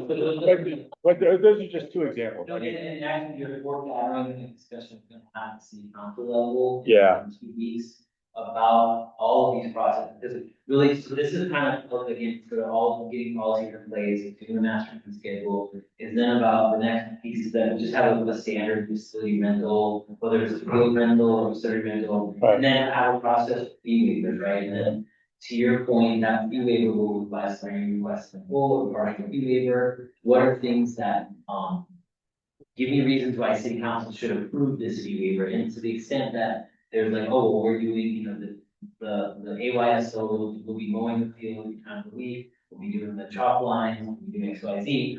Perfect, council has a mechanism to show this in-kind services, we can potentially reduce this fee or waive it, but then there's also documentation on there, and the other end shows, AYSO said that we're going to. Perfect. Them, right, so now we have something that we kind of. So you're open to that kind of conversation. So back to your question or observations, then that's why you have to set, is AYSO going to pay 75% or 100% or something? Yeah, but I don't. At least to start. Yeah, Start exactly. Here. This is where the conversation starts.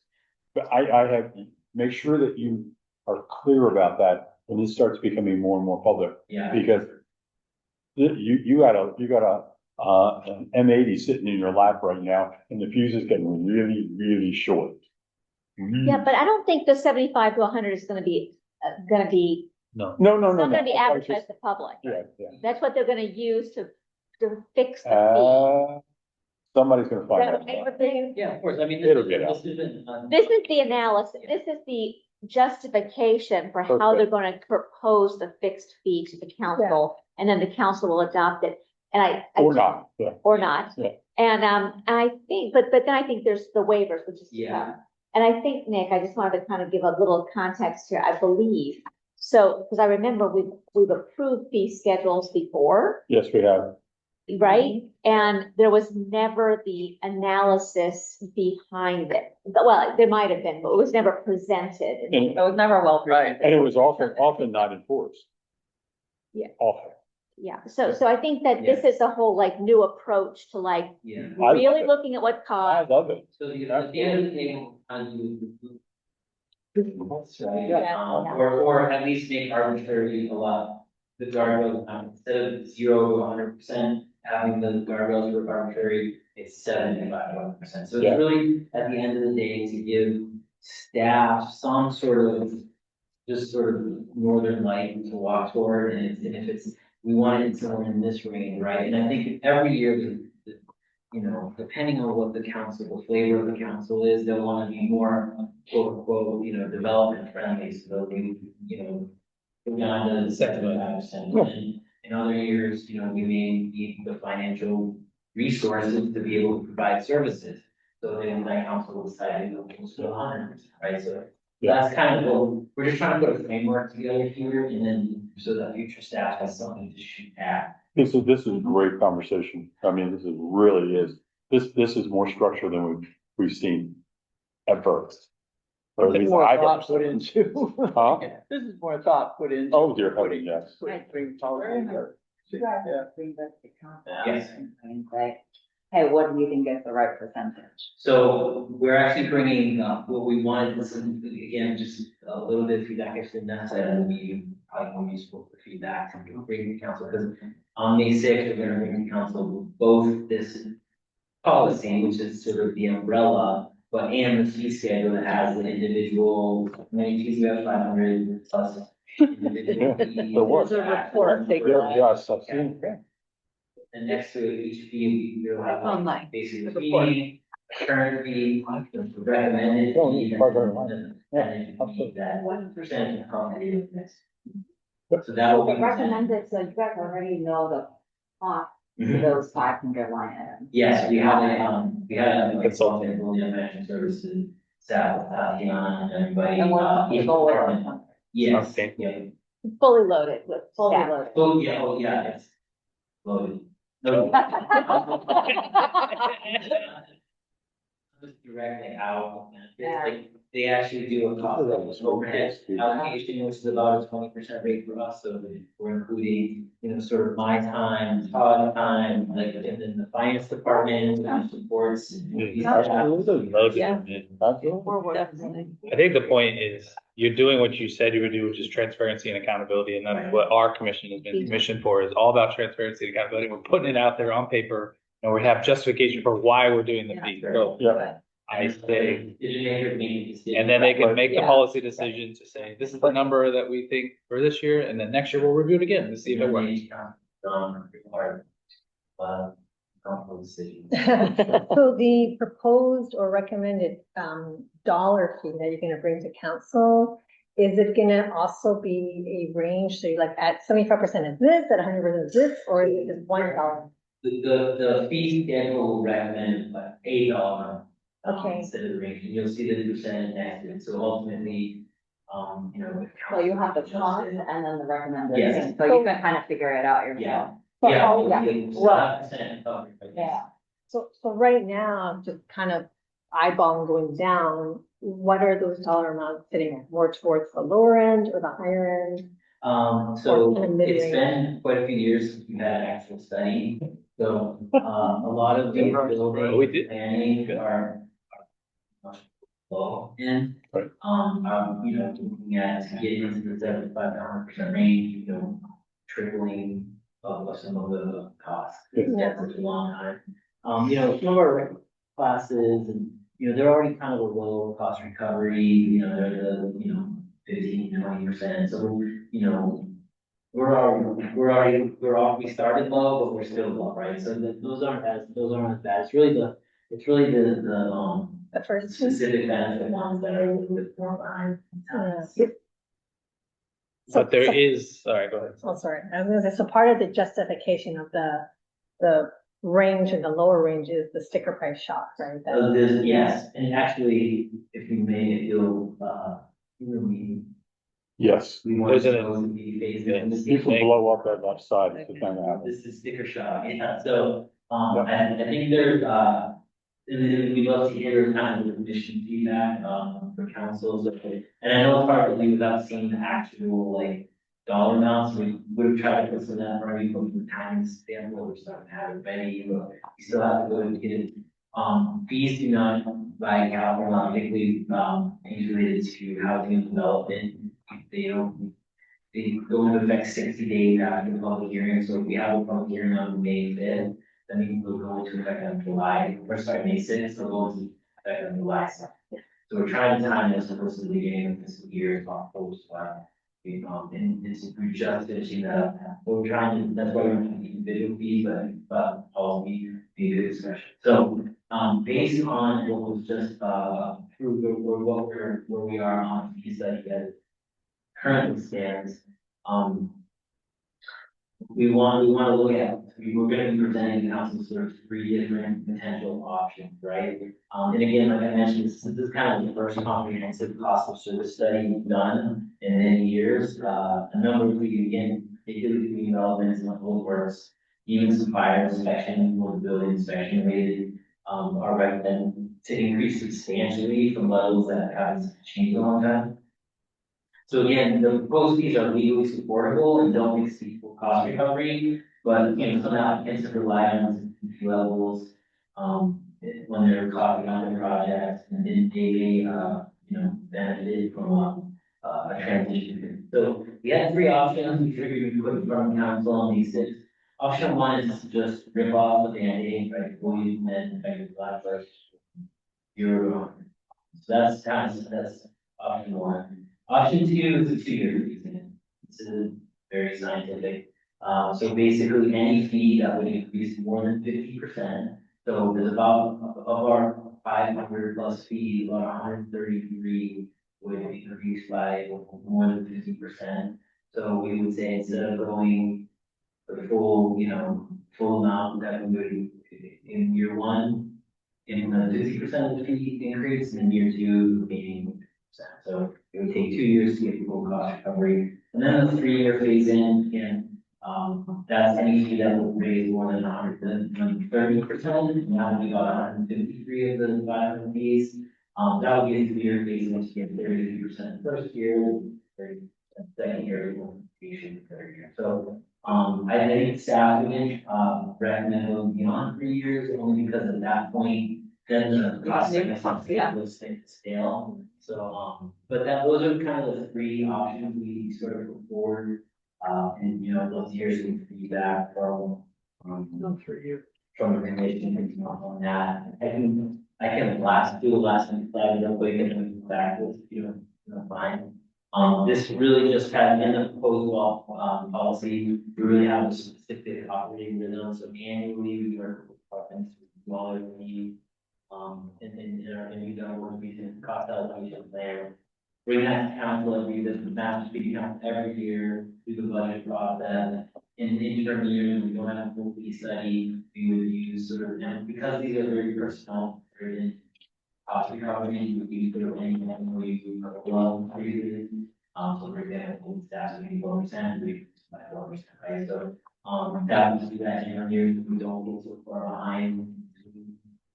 And again, council would retain the support to bring home papers. So anytime this sort of behavior class at the council, calculate what we would be, here to legislate. So again, we just wanted to review the user fee service policy and particularly providing recommendation A about adopting policy that we, if there's any thought. Doing the phasing approach. Nick, option one, you don't have a snowball chance in Hades. For option two though, it's the proposed increase of 50%. When you say something like, these are proposed increase over 50% and over like $300 or 500, I mean, I think if it's a small fee, it may be a big percentage, but if you're paying like 50 for a permit with 100, it's not Yeah. as big of an impact, right? Like, we should probably set that.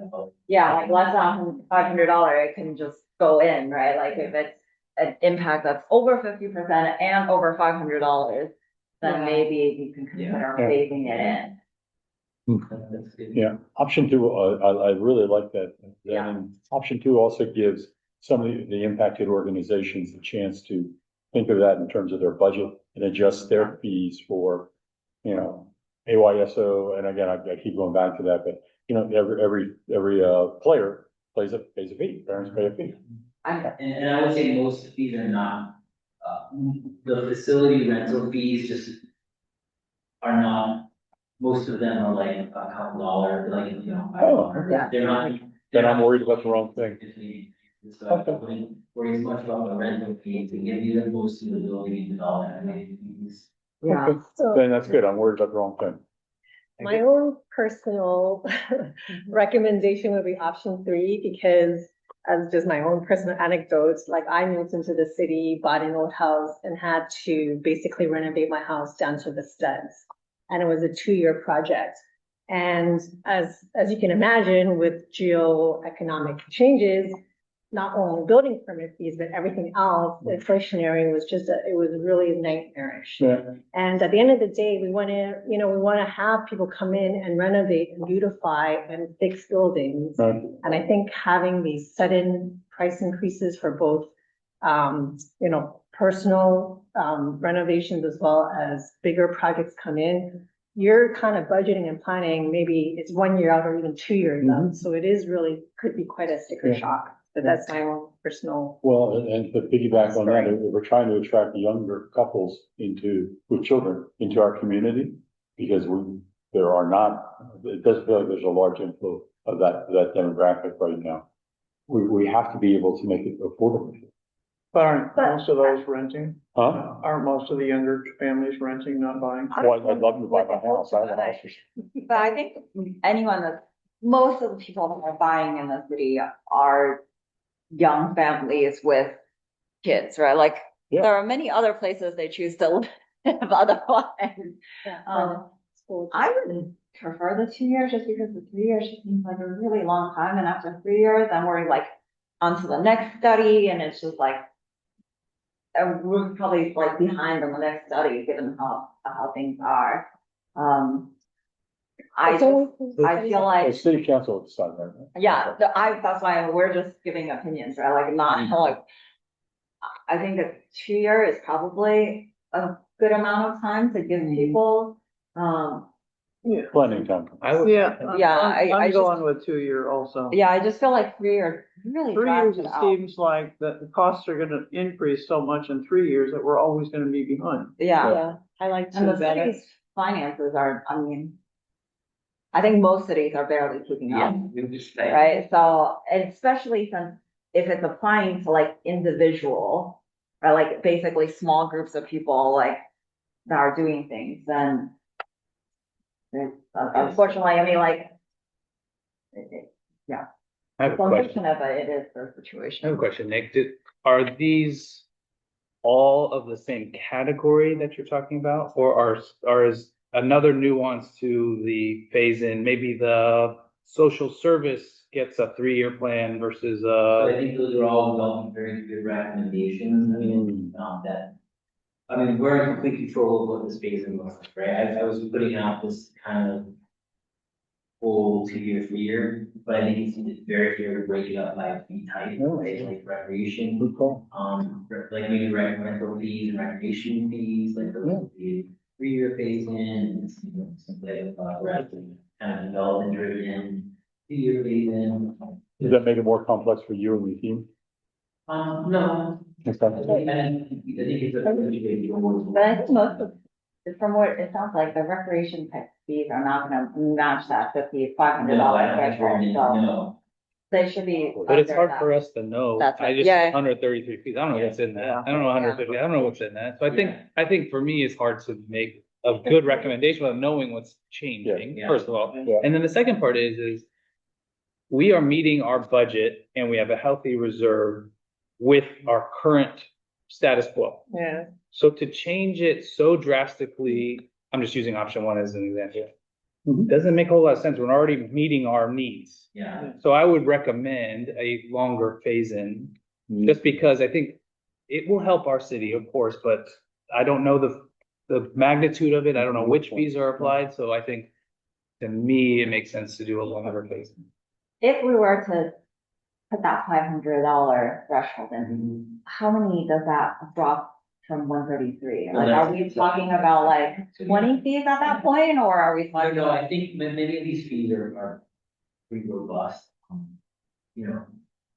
There are also some fees that never get used that we have to calculate, I'll give you an example, like a zoning within, which is like $10,000 now. It's gonna be like, it should be more like $13,000, but like. That's usually, like, you don't typically, we only process one zoning code within a 4-year. You know, like, it just doesn't happen, and it's, you know, that's an ordinance, a public hearing. Typically, you do that for a developer that's building a very big dense project. But that's what I'm saying, but like, if with all the development coming in, just let them know the fee's going up and it's up already, right? Like, then they pencil it into their project and know what it's going to be. Which I mean, if it costs $30,000 to the city to help one project rezone, I don't know, maybe that they could pay for 75% of that $30,000. Yeah, and I think it's fair, I mean, if the commission wants to just. And again, we could just provide them with this feedback, right? Right. That, you know, there's support for, you know, 2-year phase in and 3-year phase in, but like 3-year phase in would be more toward like sort of the resident focus. Fees that might impact residents more than a that's 2-year fair, focus, yeah. which more than, you know, the Commercial. 2-year implementation on things that might impact, you know, institutional or, you know, sort of larger. Commercial development. Yeah, commercial development, something like that. So I mean, that's fair feedback as well, and can be sliced and diced that way. I mean, it's clear none of us is saying option one.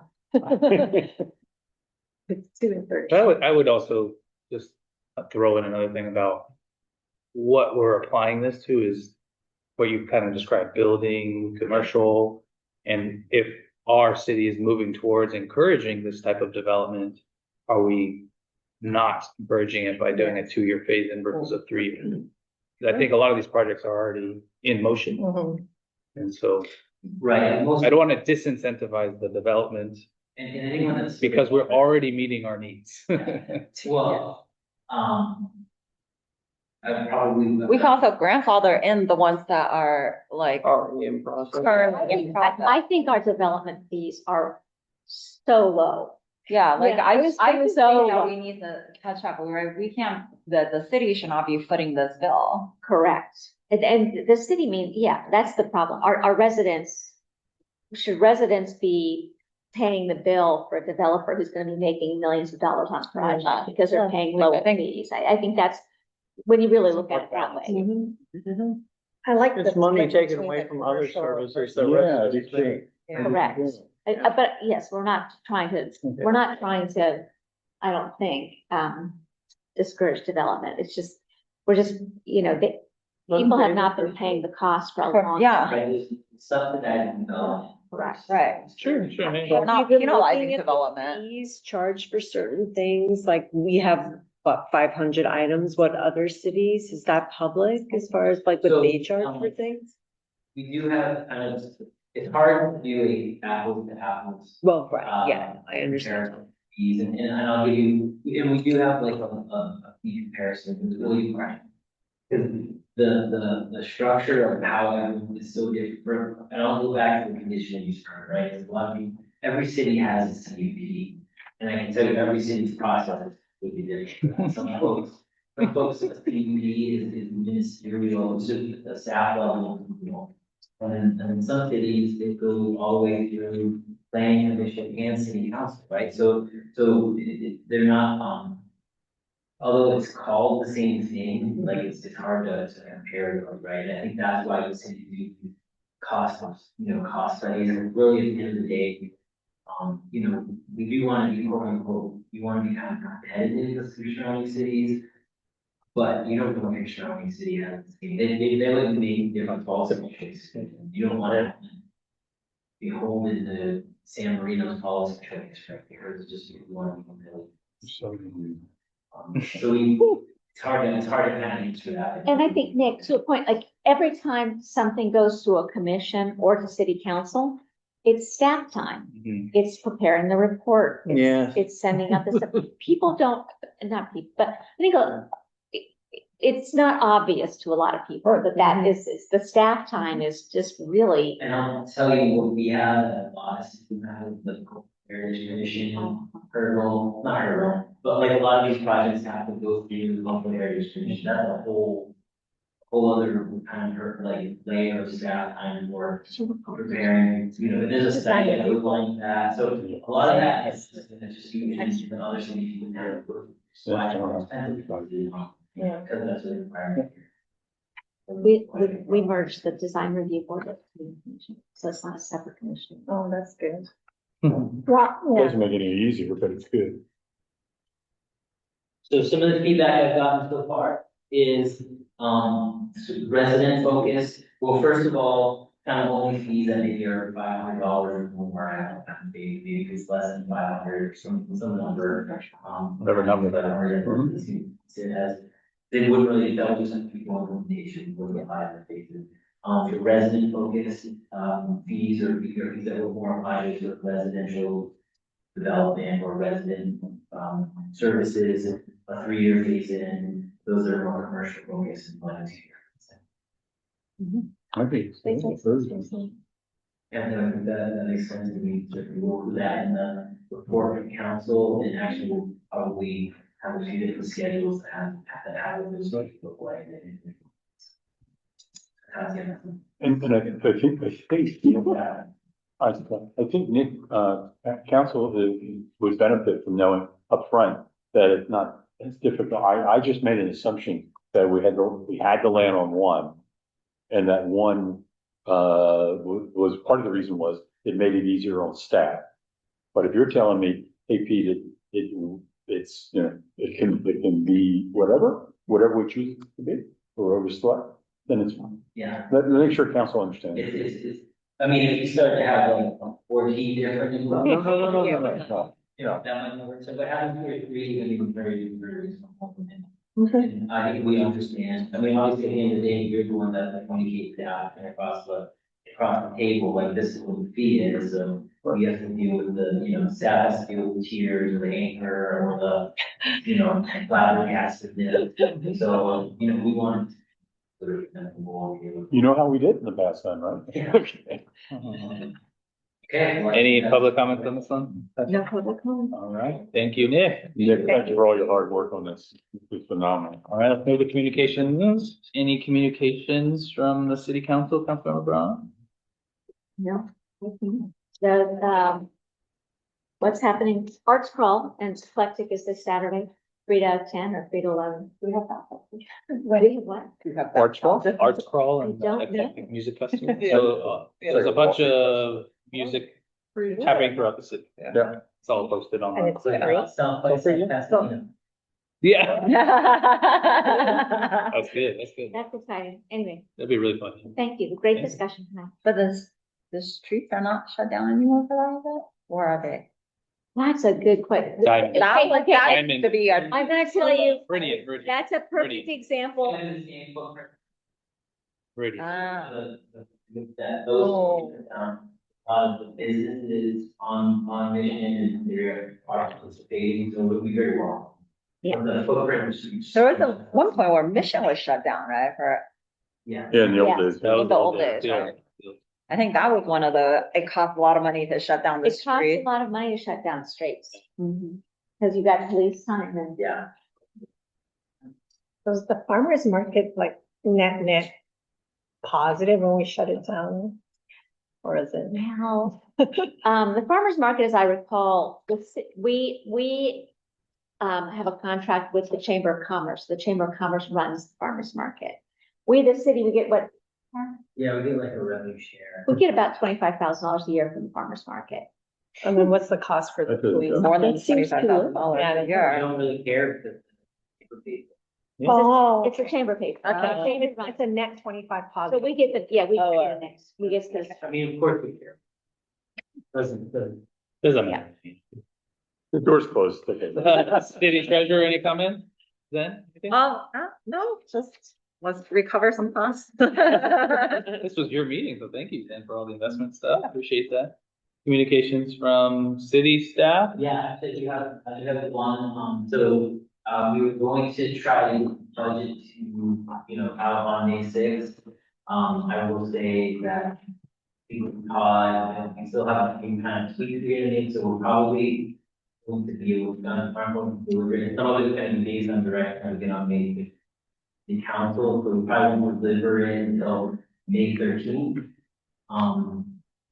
And we have our meeting on May 14th. So I say that, don't be surprised, we won't expect you to have even opened it on May 14th. What we want to do is we'll have a presentation, give you an overview, an introduction, and then, and then you'll have the next sort of month almost to kind of review it, and then we have our meeting with city council on June 10th after our study session. So, so the 14th will be a kind of starting to dig into the budget and the major issues.